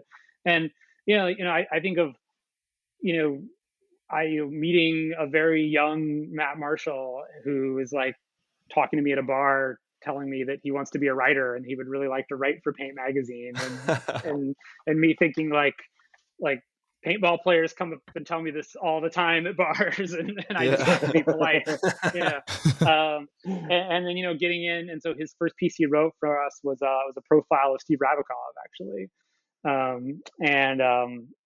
Back when he was sort of at the height of his, captaining Avalanche, when they were going on a tear, and just getting that article in and being like, wow, this is really raw for one and needs a lot of editing, but like there's a voice here that I've not ever heard in paintball before. And so, Matt, I think it was all said and done, probably wrote like a half a dozen pieces for us, which they were long pieces too. We reprinted a couple of them in the book. The Dynasty, the Dynasty profile is one that's reprinted. The Rab one is in there as well. So these are long stories. Maybe, I don't want to say maybe like 4,000 word stories. And so to work with Matt Marshall, no way. Long? No way. We had him on the show for 6 hours. We did a 6-hour segment. Well, yeah. We had to do it 2 separate nights. We literally got to over 4 hours in the first one. And we're like, Maddie, we have to cut this. We're out of time tonight, and we haven't asked you a single question that we wanted to ask. Can we come back tomorrow? I mean, Maddie officiated my wedding. He did my wedding. I'm like giving him the wrap it up sign. I'm like, come on, dude. Dude, I can never kiss the bride. Let's go. I can never get enough. Even every time I see him, we always are talking for an extended amount of time, and I cherish every moment. Yeah, absolutely. The guy has a golden mind in that head of his, man. He's really spectacular. Yeah, so I think it was just awesome to get to work with Matt and sort of collaborate with him early on and sort of help him find that voice, and then to see that voice given an audience. And before he was the voice of paintball, that was sort of where where he kind of cut his teeth, was writing for Paint magazine. And then from there, but you can tell, I mean, you go back and you read that it's Matty from the very beginning. You can only hear his voice. Seeing that evolve was awesome. I think, I don't know. I mean, I tell the story in the book of the very first issue, which for me is probably always going to be a highlight. The very first issue debuted at the Zap Amateur Open, which at the time was like the trade show of the year. World Cup was small on the trade show side compared to the Amateur Open at that point. That was where the industry went. And then World Cup was where the players went, the teams went. Yeah. And so we decided that made sense to debut there. We were running a little late. So we were literally sitting around waiting for a truck to drop off the magazine so we can drive to Pittsburgh. And they finally came, we worked on it all summer, and, we cut open one of the boxes, and looked at the copies in the parking lot of our apartment. And it was just, for me, and I think for Chris too, it was just crushing to sort of flip through that first issue, because it was where so bad. Sort of it was so not good. the reality of our abilities sort of contrasted against sort of what we had in our mind, sort of the limits of our abilities, running into sort of what we were trying to achieve with that magazine. And it was rough, and again, we didn't really know what we were doing. There were a ton of printing errors that were all our fault. And at that point, what can you do? But, you just pack up those boxes in the back of my dad's pickup truck and you drive to Pittsburgh. You drive to Cranberry, Pennsylvania. And it was just knowing that we were going to have to sit behind a folding table for 4 days and sort of hand out this magazine that we were now embarrassed to even look at. And I said, I don't think we talked much on that drive out there. I just my stomach was just completely sick. We show up one day late, and they had a table reserved for us, and so we just ripped open the boxes and put them out. Started giving away magazines. We'd made a big poster of the cover of the first issue to hang over at our booth, and honestly, within minutes, there were just crowds of people grabbing magazines. Partially because it was new, but people were just honestly blown away. And I think it was because they had never really seen anything like that before, and they were able to see it, and that's where I learned that that people see things on their own terms and for what they are. They'll never see your idea of it and what your hopes were for it. They only encounter the reality, and sometimes that's good and sometimes that's bad. But in this case, the reality of it, they were so excited by They didn't see all the mistakes that we saw. And it was just an amazing experience, like that first debut, and people were just the feedback was so great. And it was clear more than anything that like, it was just something that people were waiting for. And we were right in our engaging that this was something that like needed to exist that didn't exist, and people were ready for it. I think it still And needs to exist. I'm super bummed out that there's not paintball magazines in stores anymore. I thoroughly enjoy Yeah. thumbing through a paintball magazine and looking at the pictures. Um, do you think that that's something that's ever going to come back, or what is going to happen with this paint magazine I type mean, stuff? Chris knows more about the magazine industry in general than I do at this point, but I know that print publications have had a very hard road the last decade or so. Yeah, I will say for us, a really exciting moment though was honestly when we did get a newsstand distribution deal, and I could literally walk into the Barnes and Nobles or the yeah, Borders or the newsstand like down the street from my apartment, and like the magazine that I had made was like on the newsstand. Like it was one of those weird things where it was like my folks could walk into the store and be yeah. like that, That's my and boy it right felt there. That's my boy. exactly, and at the time it felt so legitimizing, right? Yeah, Mm-hmm. And I think it was really part of that era too. It was like it's not just that like we're making a magazine, anybody can go buy our magazine. Like you don't got to go to a paintball store, you don't have to get a subscription, you don't have to know somebody that knows somebody, you can just like walk into a Borders and like I it's know. there. I miss it. um Mhm. I miss it and so yeah, much. like, and I remember after the magazine ended, like watching all these other magazines that I really like, and that weren't Yeah, connected to paintball, because that whole publishing industry arc just really, in those mid 2000s just took a hit. yeah, it So did. I don't know, like, and in doing the book, I mean, I think the thing that was important to us again, it's that physical thing, right? It's an artifact. Like Matt Marshall and I spend. Matt's a really close friend of mine, and we spend a lot of like late nights like bullshitting Yeah, and talking about stuff. But like one of the things like he and I both talked about is like these notional values of like having an artifact you carry with you. That's not like even a new thing, man. Like we've had stone tablets telling our stories for centuries, right? And this is how we communicate, and this is how we create narrative, and this is how we create meaning. And for us, like doing the magazine as a physical object, doing the book as a physical object, it's an artifact. It's a thing that you carry with you that tells the story of where your tribe came from. And I that's love it so and much. I'm totally just stealing Matt Marshall lines all over the place right there. But but I mean, Yeah, that's real, right? Like, and I am sad that like not just paintball, but like all sorts of other subcultures and scenes, like Punk Planet magazine doesn't exist anymore. Like Dan Sinker doesn't do magazines, and that's sad. Like, because that was an artifact of that time in that community, and like, you know, we have that less and less. Like, all my photos are on my phone. Like, that's not cool. yeah.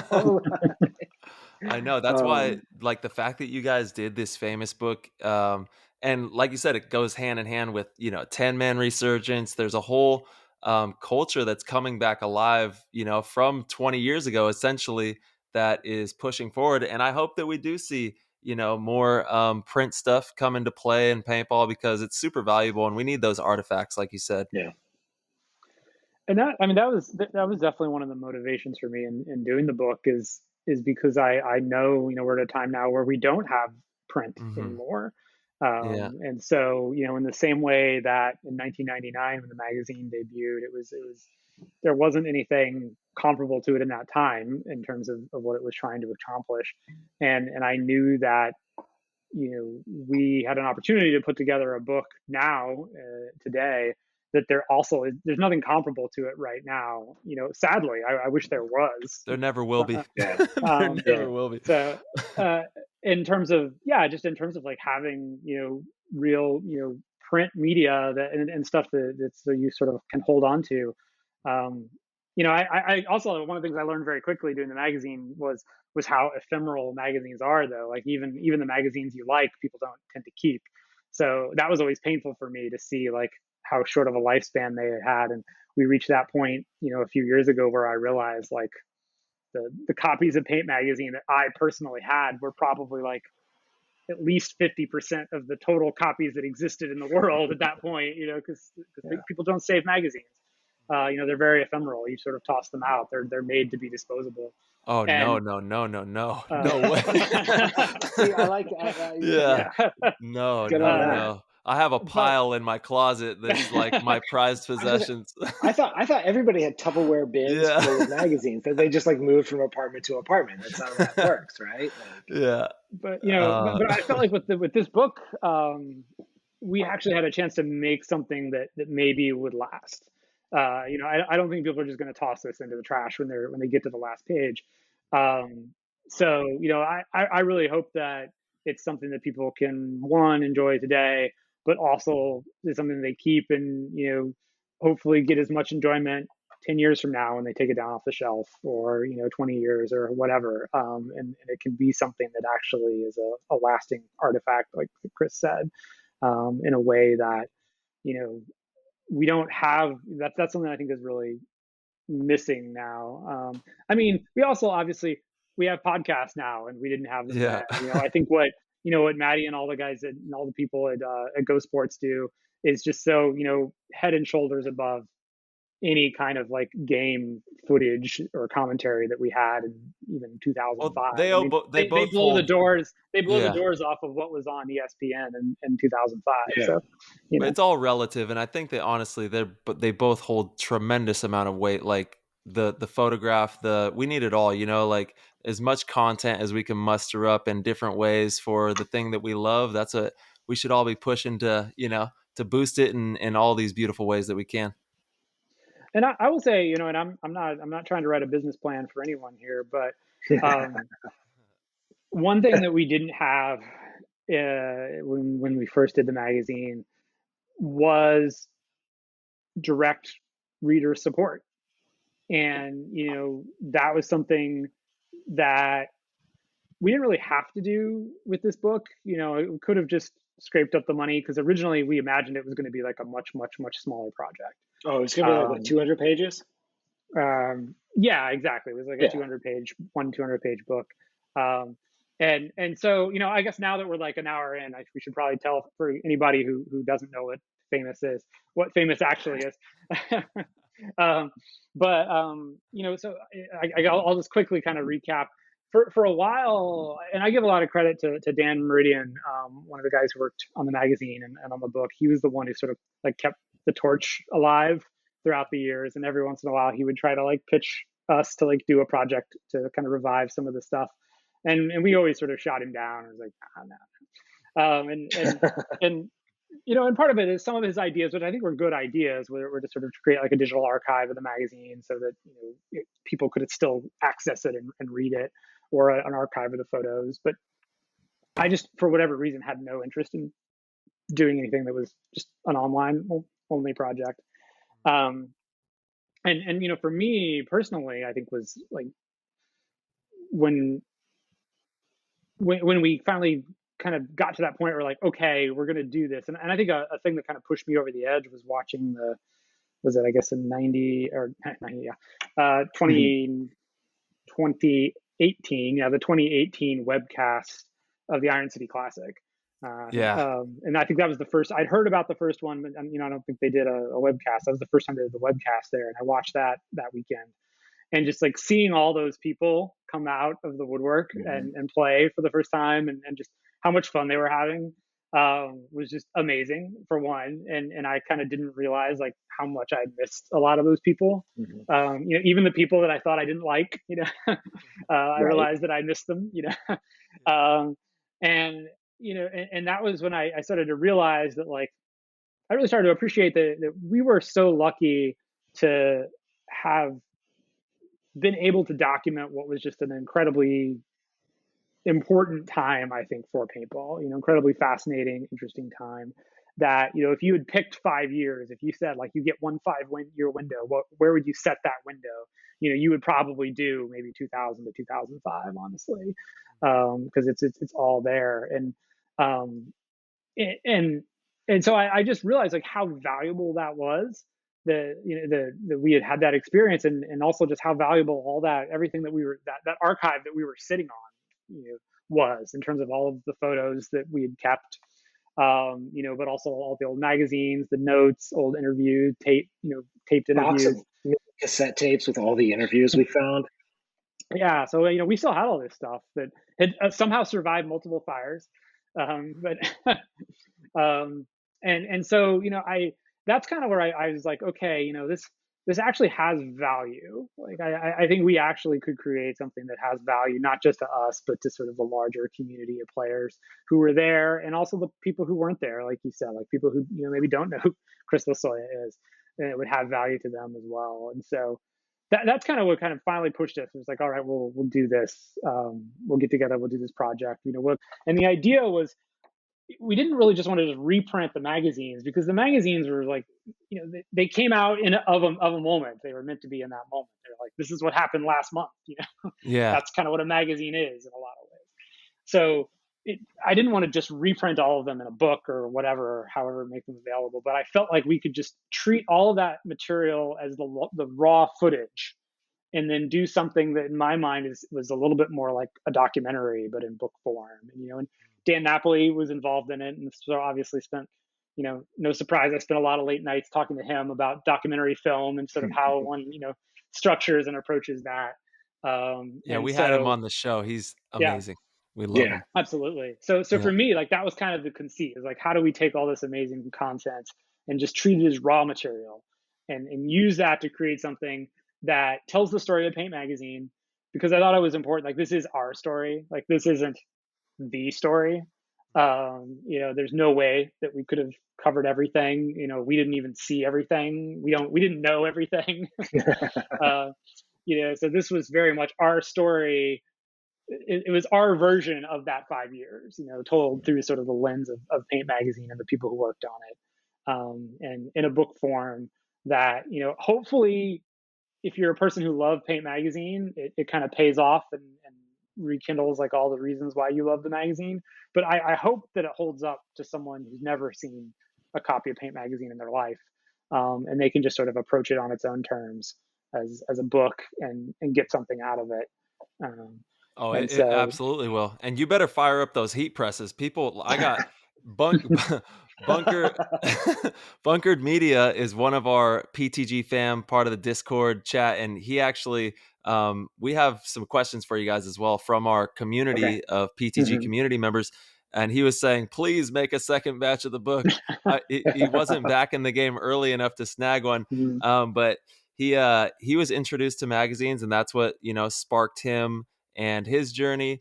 And he actually was wondering if you guys are ever going to make magazines again. I mean, this is probably, I would have to say, the last hurrah with the Paint magazine, or do you guys have plans for that? I mean, you never know. I'll let Haas do that. Actually, no, I'll take it. So we talked about earlier about things being analog, right? And like Paint Magazine was an analog thing. Like, we shot it on film. Like, I remember the first couple of issues, like, and this is a little in the weeds, but like, the way they used to do things is like, we would send files to the printer. They would send us back negatives, like big, that's right, flimsy sheets of things that printed the magazine. And the first couple of issues, 2 or maybe 3 issues, we had these like big negatives that they're just like, well, they're done. Here's the negative. It was only like a few years in that it was just like, oh, it's digital now. It just goes to the press and like whatever. Like, it was super analog. And I guess for me, it's like, doing a magazine now, like, it'd be cool and it'd be nice and it's an artifact and it's a thing, but like, I'd shoot it on digital cameras. We'd make it on a computer. The files would get sent to a printer, who would then, their computer would put it on the paper. And it's like, that whole process is gone. So like, I think one of the things is like, when people talk about Paint Magazine and look at the lost rolls and think about that, like, there's a reason it looks like what it does, and there's a reason that it feels like it does, and it's because of the time and the place that it existed. And it's one of those, like, I mean, I don't want to relive my 20s necessarily, like, they were cool, but like, I'm a different person now. But like, you can't time travel back to that. Like, even if we tried, it wouldn't be the same. You know, like, Very and true. I mean, that's a long way of getting around to be like, I don't really want to make a magazine right Yeah. now, but like, but I'm sincere about it. Like, I love what that. makes it Yeah. special is how it was created, and how it was Mhm. created could only have existed at that time. Yeah, it makes Yeah. perfect sense. It's like an athlete that's, out of his prime and doesn't want to go back and and put Yeah. himself through the same conditions, And I Dilts, mean, I mean, I mean, don't get me They're wrong. I definitely like still go into terrible situations and yeah, you know, yeah, have sleep some on fun. couches. But Well, yeah, I mean, but for people who don't know, Dilts, you were just on scene for MSNBC out in Louisiana. mhm. Working yeah, out I there. yeah, I was in New Orleans the last 5 or so days covering the hurricane. So I was there before it got in, and then Yeah. covered the hurricane, and then covered aftermath, and then finally I was working for NBC News, and yeah, Hmm. our team. I mean, they had to pull our team. We had to load up and get to Houston to get out, just because it's a serious situation down there right now. yeah. Yeah. So if you have friends and family down there, it's not good. Mm. Um, and Wow. they're looking down a barrel of a decent number of weeks of recovery. So, My um, gosh. but Yeah. yeah, Well, yeah, it's real. I'm glad that you got out safe, and I know that Yeah. you were right there in front of it, and that is some wild stuff. You've also shot for the president, right? You've been the photographer for Obama when Mhm. he was president. Can you kind of talk Crazy. about that for a second? How did you line that I up? mean, no, Chris Haas, obviously. So no, I mean, it's like, and I don't want to get super in the weeds of like telling our life story, because it's like the book and the magazine are much more interesting. But no, Chris Haas had worked on President Obama's '08 campaign, and I was just living my life in Chicago, and he calls me up one day. He's like, "Yay!" It's like 2010. He's like, "Hey, you're gonna get a call from this guy that I work with, and some photographer fell through, and just you should take the call." And I took the call, and I ended up going out to Iowa and shooting some stuff with President Obama. And then that just sort of, Wow, and I snowballed. ended up in DC with Haas. And Wow. so, yeah. So, I mean, you can definitely say That's that like really Chris cool. Haas just keeps giving me jobs. And that's sort of like how it works, right? Yeah. So, Everybody needs a Chris Haas on their side. yeah, I'm, Yeah. I've been very Yeah. fortunate to have that for like 30 years or something. So. Amazing. How long did you spend photographing, like in the White House and on that whole journey? That was like 2010 through the re-election campaign. So 2013, I did the inauguration. And then since then, actually, I've worked for different organizations with him through the second term, and the contract photographer for the Obama Foundation. So I still see him on the reg. Man. And, Yeah. and then since then, I've worked in politics a whole lot. I was one of Bernie Sanders' photographers Hmm. on his presidential race in 2016, and then I kind of worked for everybody in this last cycle. But That's then outstanding. since then a lot pivoted to a lot of NBC work, a lot of sort of news stuff Yeah. in terms of politics. So yeah. Yeah. You're a pro, man. You crush it at what you do. No, but here's the thing: is it's like everything I learned like at Paint Magazine. I swear, like Yeah. seriously, Shout out to Haas. like no, I mean it's like, can you drop into a chaotic situation where like nothing is really working, you have no comms, and oh yeah, like it's raining the entire time. Yeah, like talk about the Mardi Gras Open. Talk about like Yeah. half the paintball tournaments I've ever shot. Oh, is it gonna rain the entire time? And you still have to make pictures, oh, Yeah. is like everything going to go wrong that can go wrong? Oh, are the rental cars all gone? Oh, did the car break down? Like, that learning that flexibility and that like, That stuff's still you know, happening, just so yeah, you it's know. still It's happening. still going it's still going on. No, when I was down in New Orleans, I had posted a photo, and Alex Frazier actually like commented. He was like, "So is there a paintball tournament there that weekend?" And I was like, "Whoa, Alex!" I was like, That's on the nose though, like Yeah. like that's It's yeah, some man, dark like humor, but probably. he's on it. So Yeah. yeah, but Yeah. yeah, Frazier's always got some funny humor. That's for sure. yeah. Oh, man. I, Dude, the I would Eggman. say, I would say, just to loop back for a second on your question about, would there be another magazine? Hmm. I think my answer I totally appreciate what Dilts said. I think my personal answer is probably a little different in that, I think I will probably want to make magazines and books until the day I die. I'll always want to do that. But as far as like paintball today, and I'm just sorry, I'm to the point where I'm switching out headphones, so hopefully it won't matter. Hot potato. But yeah, like I think of like paintball today, like I have my Go Sports account. I watch all the pro tournaments. But like that is just not my story to tell anymore. Like I'm just so barely able to sort of keep tabs on it from my spot now. Whereas, for those 5 years, like, I can honestly say during that 5-year period, I'm not sure that there was a single person who watched more games of professional paintball than I did during those 5 years. Because we were at every single event and, watching as many games as we possibly could. Yeah. And then the games I didn't go to, other people like Chris Jones and others who worked would watch them and do voiceover. They would record like play-by-play into tape recorders. And then at the end of the tournament, they would give me all the tapes, and then I would sit and listen to the play-by-play on all the games that I didn't get to watch myself. So, we were all immersed in it, like as immersed as you could be. So, and that's why I think with the book, it was really important to me. And I think we all agreed on this, that, the book doesn't really go past 2005. It kind of had to end there. And I didn't really want to speak to what happened after 2005, because that's just not my story to tell. That wasn't our story to tell. Mm-hmm. And so, I feel very, very comfortable telling that story of those 5 years, but I absolutely am not qualified to make a paintball magazine today, because I'm just not, I'm not currently living it. And I think it really falls on people like yourselves, who are still in it to find ways to do things like this.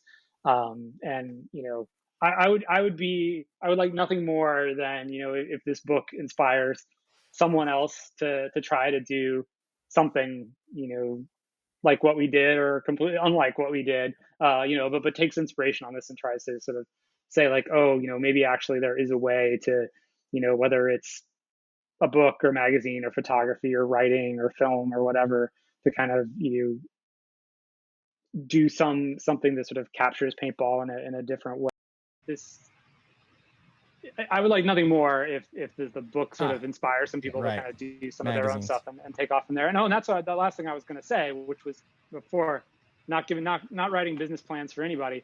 But the thing that we didn't have, that we did have this time, was like the crowdfunding aspect of it. And, the reason we did that is we just honestly didn't know if anyone would give a damn about this book. And so it was less about raising the money. It was more about like a way to gauge interest. And so, our hope was that like, if we raised enough money that we could, like 500 books was about like the smallest print run we could do that was sane, because we didn't want to have to spend, $200 a copy just to print them. So, and we really honestly had very low expectations, because like this is a magazine that went out of business 15 years ago, and none of the people who are involved in it are now active in the paintball scene anymore. So we had very low, expectations, and needless to say, we were blown away. We had original goal of $20,000, which we hit in less than 24 hours, and then. When it was all said and done, we raised a little over $70,000 and that was, again, that was just something that was not a mechanism that we had. That kind of direct reader support was not something that we could leverage. And we do have that now, through, things like Kickstarter and other platforms and such. And so, I think we're also just in a place where people are more comfortable and used to sort of paying money to support projects like that. And the idea of like, paying for something that doesn't exist yet, because it doesn't sound like, all that sketchy.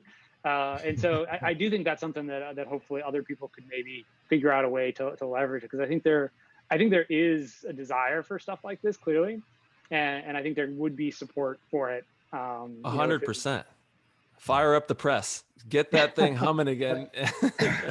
One of the really exciting things though about having crowdfunded it is like, our initial goal was like, we figured like we could do a 200-page book for like 20 grand, right? You know, that would cover like printing costs and like some of our like costs of like, we have to figure out how to, like we had to re-digitize film, right? Like, I mean, like I had 200 binders of slides and negatives that have been in a storage space for 15 years.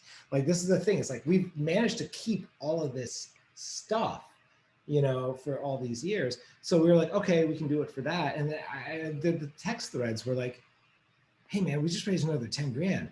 Can we add 50 pages? And it kind of spiraled like that. And like our scope and our ambition wasn't like, oh my God, we raised 70 grand. This is great. Like, it was the, oh my God, we can do so much more. Like, you know, I think the only thing that finally tapped out our page count was the book. If it's more than 400 pages, it will literally break in half when you open it. Like it'll fall and all, the spine will break and the pages will all fall out. Like that was the thing. It's like that's part of the reason the Lost Rolls, I mean, we wanted to set that out as a separate thing, but like we couldn't actually add another 100 pages to the physical book, you know? And that was so exciting though, like, cause like, we're like, oh my God, people actually want us to do this thing. That's nuts. But the scope of what we can create just kept going, because we're like, oh my God, like just put it back in the product, put it back in that, because, you know, we just wanted to do it. I guarantee if you fire up the press and pump out 2,000 more, that every one of them goes, man. They're just, people are hungry for them. It's a really hot thing right now. And I think that it's a super special creation that you guys have put together, and it'll last forever in the paintball scene. We'll be looking at these, you know, I'll hand these down to my son and he'll hand it down to his son, and hopefully there's still some paintball players out there, you know, and we'll be checking this book out. Yeah, 100%. What do you guys say? Should we dive into some more of these questions from our PTG Discord? Yeah, sure, go for it. Yeah, we got a good one from Steve. He says, iconic photos like Oliver at Huntington Beach. Location is so important in photos and media in general. Do you guys think that the lack of interesting or spectator-friendly locations have stagnated the growth of paintball in the media? Huntington Beach is a weird one, right? Because like, yeah. I mean, so I remember like when they were like, we're going to do a tournament on the beach, like on Huntington Beach. And like, and you could tell that nobody knew what they're really doing with it, because they actually played in the sand and like playing paintball on sand is really, it turns out really difficult, like super hard. Also really bad for camera equipment. Like it's just like basically a nightmare for everybody. Yeah. But at the same time, like, I mean, that's crazy. That's like legitimizing on a scale that, you know, and then after that, like, you know, they were doing lots of tournaments in the parking lots of major sports stadiums. So you can be like, we're at Raymond James Field. Well, we are, but like, we're in the parking lot, kind of. Yeah. Huntington Beach really, like, that's the thing is like, I mean, and correct me if I'm wrong, Chris, like, I can't think of anything else, at least from that era, that had that kind of public marquee, you know? Like, I mean, there had been talk about doing a tournament in Grant Park in Chicago. Like actually in Grant Park. And that's the only, and of course that did not happen because it's Chicago. Nobody knows how to bribe enough people to make that happen. But like, you know, that kind of marquee thing. So it's tough. Like not having a Huntington Beach event, sure, I think that hurts the profile, but having a Huntington Beach event is like, I mean, that's such a rare gem, you know. Totally. It's like, yeah, you know, tough feat. One thing that really came across looking at the photos, again, was, you know, the Super 7, the Pure Promotions team that put those events together, they put so much effort into making those events look good, and it really paid off for us in the still photography in a way that no one had ever just put the kind of thought into field layout. And I can't really speak too much to how things are today, because again, I'm watching on the webcast. I've not actually been to the events, but it's still like looking in that particular era, you know, like looking 2003, 2004, looking at Super 7 events in PPL Super 7 compared to NXL, early NXL. And you know, the NXL, it was very clearly like a league that cared nothing about appearance and was entirely like, you know, riding the fact that they had the best teams. And they did. whereas the Super 7 put so much into appearance and presentation, and just, you know, the photos just looked so much better because they had done a lot of our work for us, honestly. And so, you know, I don't think that, I think venue is important, and if you have an opportunity to get in front of, you know, 100,000 people on the pier at Huntington Beach, that's amazing. But more than anything, I think it's that intentionality of how you go about putting together the events and the layouts, and understanding that, you know, how is this going to look through a video camera? You know, how is this going to look through a still camera? And I think today they're, you know, probably, you know, leaps and bounds where it was in 2005. But the Super 7 was really the first group of promoters that really started to care and put attention to detail, and they really put a lot of attention into detail to make sure that, you know, every shot that you could, it was hard to, sometimes it was like hard to take a bad photo at some of those events, because there was always going to be something impressive in the you know, in the frame. Yeah, it's crazy now. Everybody has a camera. You know, we all have cameras in our pockets, and I know that it's definitely something that you have to think about when doing events and that kind of stuff. Is, you know, everybody's walking around with cameras. We got to make things look nice optically, because that's also going to draw a lot of attention for the brand and everything. Okay, we got a question from Welshie. He says, interviewing all those personalities over the years, there has to be some that stick out to you guys. Who was your favorite and not so favorite to you know, to work with? Covering paintball in the glory years, what do you miss the most about it as well? I mean, in terms of people to cover, at least, you know, I'll speak just to the photography of it. I mean, Alex Frazier is one of my favorite human beings, like, to photograph. Like, straight up, he's such a distinctive, like, look and feel, and he's a human being that is just continually in the moment. Like, it's one of those things where it's just like having, you know, post magazine, post everything. Like, I miss Alex Frazier as a character that I get to make pictures of.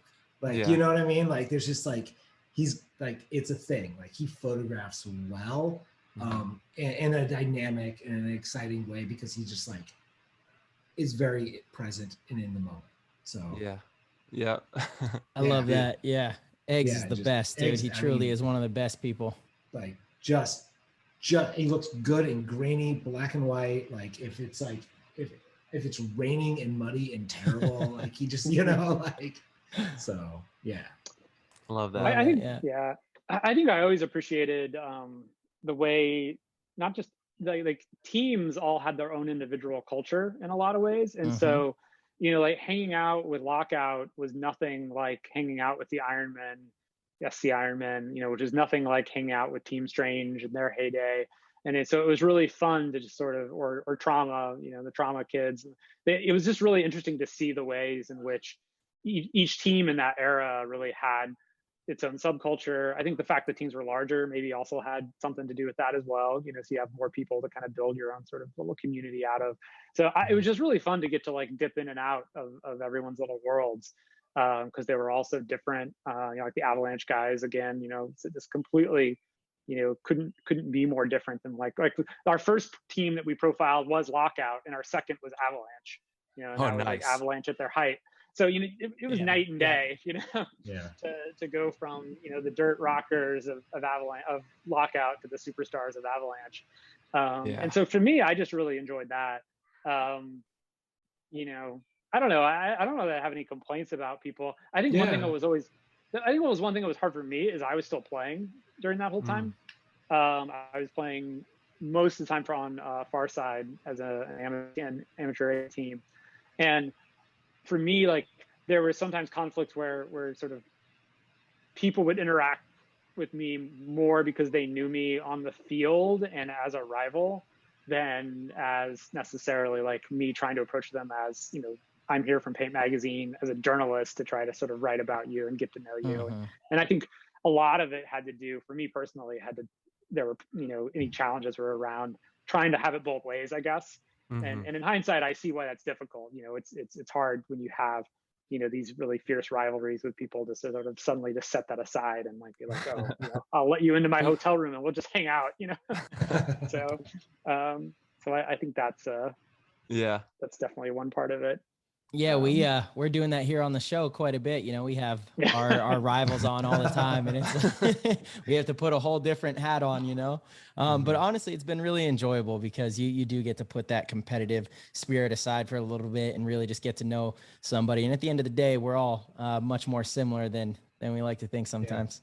Yeah. That is the truth. 100%. So this is another question. Paintball's had its stint where it's been on TV. It was on ESPN for a brief moment. We do have an amazing webcast, through the internet. But this question is, what do you guys think we need to do to get the sport actually back on TV and solidify its position, as one of those things that, a station would like to have to get more people to watch? So, I mean, it's tough. Brad Bond and I used to talk about this a lot because Brad got tapped really early on to like how to figure out how to film, paintball. And one of Brad's things was always like, one, you can't have cameras on opposite sides of the fields that cut like this because it's confusing, back and forth like that. And we would talk a lot about how they film soccer, because soccer is one of those like it's slow, right? It's like guys kind of running around, kicking the ball back and forth, and then something happens. And paintball, in a way, is like it's similar. There's just a flow to it, right? It's like they come out, people are eliminated, you move up, you move up, you move up, and it felt like a very analogous sort of thing, more so than hockey, which is just like because I think actually like with the formation of the NXL, and I think this is some of this like the Richmond Italia and the Canadian folks very much were like they wanted to like kind of bring hockey and kind of merge that with paintball and it makes sense. It's like you can't see the balls flying. Oh my God, it's crazy. But soccer felt more analogous to me because it was a smoother, more of a flow sport. And I've always thought paintball is a flow sport. Like it really is. Like there's motion and there's rhythm to it, and it's a crescendo, right? It's like you start off here, you move your way up. Yeah. And I think that some of the TV casts that and this isn't just that like they didn't hire Brad to run their thing, but like I think they didn't articulate it in a way that someone that has never watched it before can like look at and quickly pick it up. You know what I mean? Like through commentary, and the commentary is really good now. This is like definitely like best it's ever been. It's the best it's ever been. It really is. It's just like because the people like when Todd's up there or Matt's up there and whatever, and they're talking about it when I watch the webcast, I'm like I can follow the game. And it's not that it's filmed poorly now, but it's like how it's filmed I feel like when I watch it, I understand what's going on because I know the game still. How do we make it so that any casual viewer can like tune in and just feel like they can pick it up really quickly, where it's not confusing with a low level of explanation. And I don't know, like that's a riddle, right? Like I'm not saying like that, we just haven't solved that yet, and there've been good attempts at it, but maybe that's the sort of the visual thing that's missing for a network to really want to like make the time and the investment into it. Yeah, I think the visualization of our game is crucial. And when you watch really great slow motion clips of paintball, look amazing to somebody that doesn't know anything about paintball. If you show them a slow motion clip of a snapshot where the ball leaves the barrel, travels down the field and explodes off of somebody's goggle, it looks cool. It's like, whoa, okay, that was accuracy. That was skill. I understand that. So something we talk about quite a bit on the show is split deck is a big hindrance of that, right? Yeah. If the webcast if they had 2 minutes in between each point to go back and show an instant replay of slow motion of like a big move that was made, or, you would be able to tell the story of what's going on and show people why that move was so excellent and why that shot was so difficult, in those 2 minutes. And I think that would really, really engage people, Yeah. And I mean, I agree. I was a bit of a contrarian. I was going to say, like, does anyone even watch TV anymore? Exactly. I'm not sure they do. Totally. So, I'm with you. So that was something that was kind of fun about, because like the book very much climaxes and with the first sort of an XL on ESPN, the Dick Clark deal, because that was really so much of the story of the final 2 years of that time period, was everyone was trying to sort of maneuvering to get television, the TV wars, to get TV on, to get paintball on TV first. So I spent so much, it was weird, like going back and reading all that stuff and listening to the interviews and like writing it up and looking at the photos. And part of me at the same time, I was like, wow, people just really don't care that much about TV as they used to, clearly. It's like young people don't even have TV now. It's all just been atomized into like clips, like you said, like highlight clips. A 15-second slow motion clip is maybe infinitely better for paintball. So one, I think it's a mistake to get too caught up in that. But also, I think we're in my opinion, where things kind of went off the rails a little bit back in 2004, say, was we went from this idea that television was going to be a way to grow the sport to television becoming the end goal in and of itself.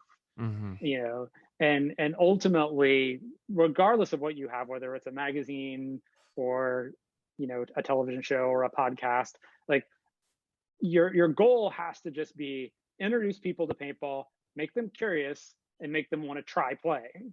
Like that's how you're going to grow the sport.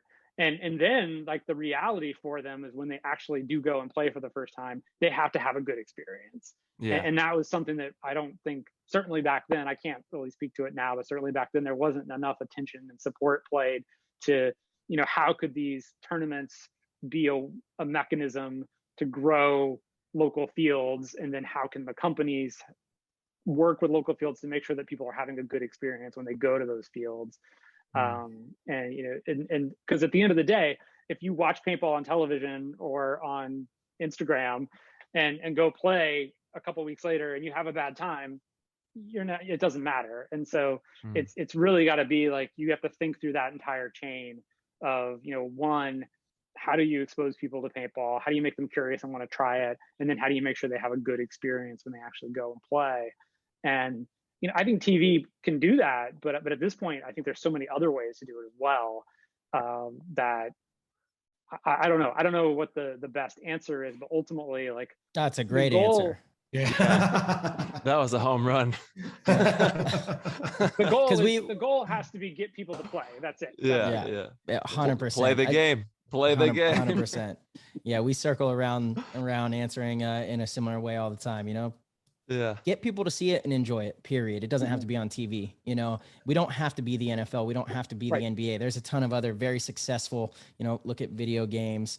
The whole esports world is massive. I don't see, well, maybe now there's sometimes on ESPN, but you can be successful without being on TV or being on Fox, or whatever the main channels are. So MSNBC, actually. Carve out our own path. MSNBC. Dude, we've got the hookup, actually. Why aren't we on MSNBC? Yeah. What the heck, dude? What have you been doing over there? Yeah, we're getting in there. We're working it. All right, so I got one from Kaylin and Dilts. It's kind of aimed at you. What was your favorite event to capture for the magazine optically? Oh, wow. I mean, Huntington Beach was always like good because it's just like a feast for the eyes, right? Like you've got like this really incredibly weird dynamic sort of environment. But honestly, like the Mardi Gras Open, like the first couple of ones of those that we did, because the weather was always bad. There was always problems. It was super muddy and it felt really epic. Right? Where it's like every move you made felt bigger because it's like, I'm taking that bunker and you hit the ground and there's a huge spray of water, it's like, and everyone's just covered and it's grainy and it's gritty. And it felt like, it was one of those, like everybody there just really wanted to play their games and then go to Bourbon Street and have a good time. So it's like, there was a motivation to be like, man, we got to win this game fast. Like, let's get through this. And you saw things like you saw Oliver Lang in his very first pro tournament, like walk onto the field and then go shoot 5 image players in one single run through and win the game. Like, just like, he just went and did it. And he was like, okay, cool. We're good now. Right. You know, like everybody made their first spots and he just went and killed everybody. Yeah. And it's like, and that was sort of me, like the marquee events were always very, you know, and Chris talked really well about it. It's like, yeah, they were setting us up for really good photos. But for me, as a photographer, it's like the more interesting things were the ones where it was like, this is business. We're just doing business now. And I really enjoyed that. Yeah. We liked gritty. Yeah. Mardi Hey, Gras we're was right there with gritty. you. That was my first pro tournament, was the Mardi Gras when it rained like 3 feet deep, and I was trudging up to this is like 2004, I think, or 2003, somewhere in there. Yeah. And the bunkers were floating away. Man. That was my first pro tournament with Bob Long. You couldn't run fast because there was so much mud stacked up your leg. Like, you know, or just like, Dude, I'll never forget it. I trudged up to the X. Bob's like, this is my first point ever in the NXL. He's like, you're going to the X. And he's like, you're going to shoot the snake side and try and get somebody and, you know, just make a move or whatever. So I trudged up there. I made it up to the X in this 2 feet of water. It felt like, because I'm only like 4 foot tall. So it feels like it's up to my hips, you know? And I get up there and I shoot. I shot Danny Love over the top of a lay down can. He popped up to shoot at someone at the snake side, and I got it confirmed on my first game. And then I can't remember what happened after that, but that's a great first confirmed kill, dude. That's amazing. Yeah, dude, I was so stoked. And then I ran back to the pit after that, and it was a party. We were having fun. Yeah. That's funny. Yeah. So I think I just have one more question, and it's, I guess you guys have both alluded to, you still kind of keep in touch with the game, sometimes watch the webcast. How much do you guys follow the pros, the personalities, and that are, you know, at the height of the game right now? Much or not too much? I mean, there's still a bunch of them that are still in the game that, like, okay, you know, I'm friends with, like, you know, obviously like Alex Frazier and I are friends, and Matt Marshall and I, well, Matt's not playing anymore, but like, you know, Yosh, yeah, you know, like a lot of those folks that are still in it. Okay, not quite as much, you know. Okay. I mean, it's tough. That's the thing. It's like if you go from like you're doing 120 miles an hour every day, and like literally like I can like there was a point in time, and working on the book was really interesting because I could identify players by body language. Sure. I'd be like, guys all the way across the field. I'm like, well, that's obviously Andy Kopkick. Like, that's, you know, do you not see how he's holding his gun? Like, you know, like, and because you internalize so much information, you know, in the same way that like pros playing today, it's like, you know, everybody's style. Like you go out against another team and, you know, it's like, well, this guy's going to go to, you know, the Dorito and he's going to wrap this side because that's what he does. Or like, it's like Marcus Nielsen, like Marcus used to tug on his mask right before he'd run every single time. Like Marcus would be the setup, and if Marcus was like he wanted to go, he'd do this, and I'd be like, oh, here we go. Like, you know what I mean? And but like that's the thing is like, you know, you could identify that, and at least for me, like not being at every single tournament, not like, you know, spending all this time. I mean, it must be like a racehorse fixer, right? It's like, how can you care about racehorses that you haven't known since they were born? Like you know what I mean? So it's like, obviously, I'm still interested in it, but I don't really follow it as closely because I can't follow it as closely as I would want to know what I want to know.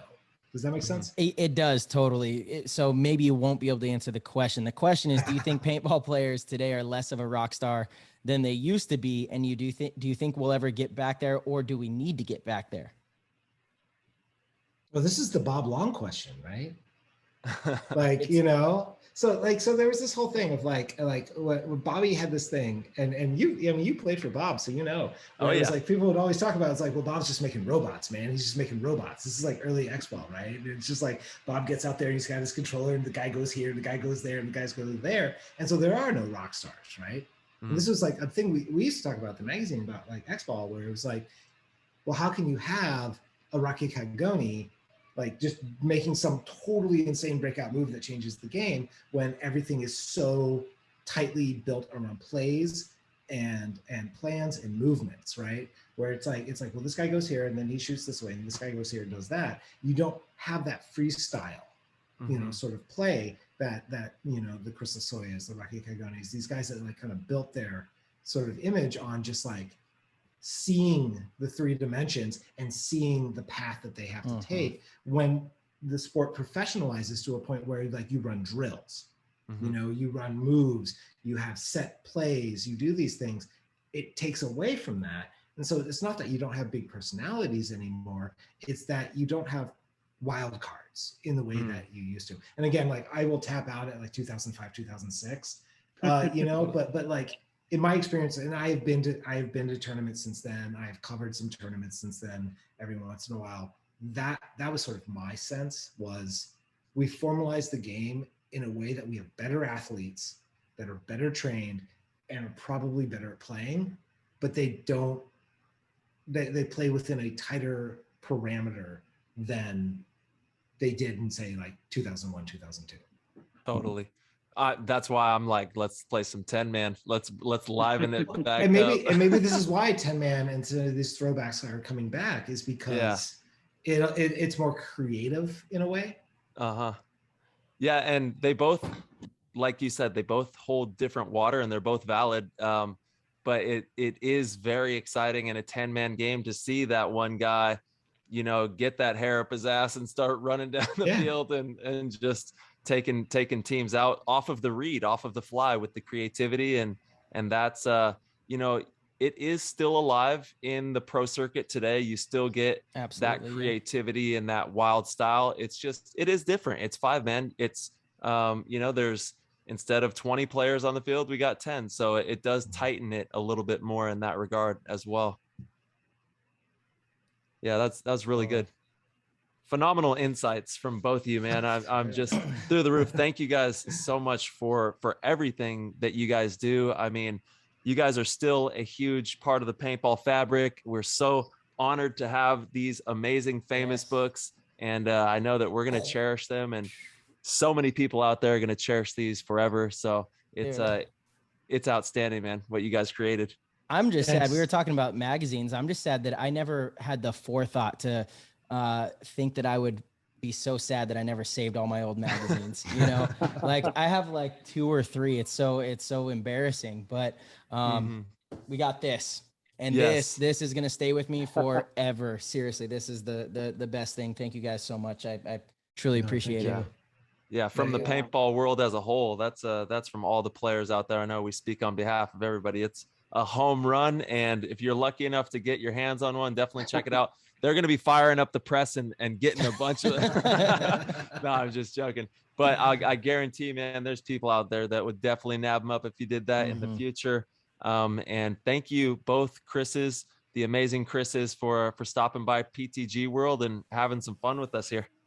Yeah, thank you so much. It's been really good to be on. So absolutely. And prayers to everybody going through the hurricane. I know we kind of talked about that as well. Prayers to anybody out there who is in the path of Ida. Be safe. And we're sending a lot of love your way out there. Cool, man. Absolutely. Yep. Well, we will talk to you guys soon. Thank you so much for coming on. Thanks so much. You guys take care. Be good. You too. Peace. Bye. All right, everybody. Thank you guys for tuning in. That was a fantastic episode. I could listen to those guys talk all day. Those stories just bring me back to the early days of when I first started paintball, and I can't say enough good things about what they've done in the media space for the game. It truly is phenomenal. The fact that we can have this book, have so many of their magazines, is just an absolute game changer. So massive thank you to both of the Chris's for coming on the show and sharing those amazing stories. If you guys want, you can head over to ptgpaintball.com, show your love, show your support, become a member, sign up for the Discord. You don't want to miss out any longer. Our website is brought to you by Rusty Glaze at Concert Pursuit. If you guys need a website, Rusty is your guy. All right, until next time, peace.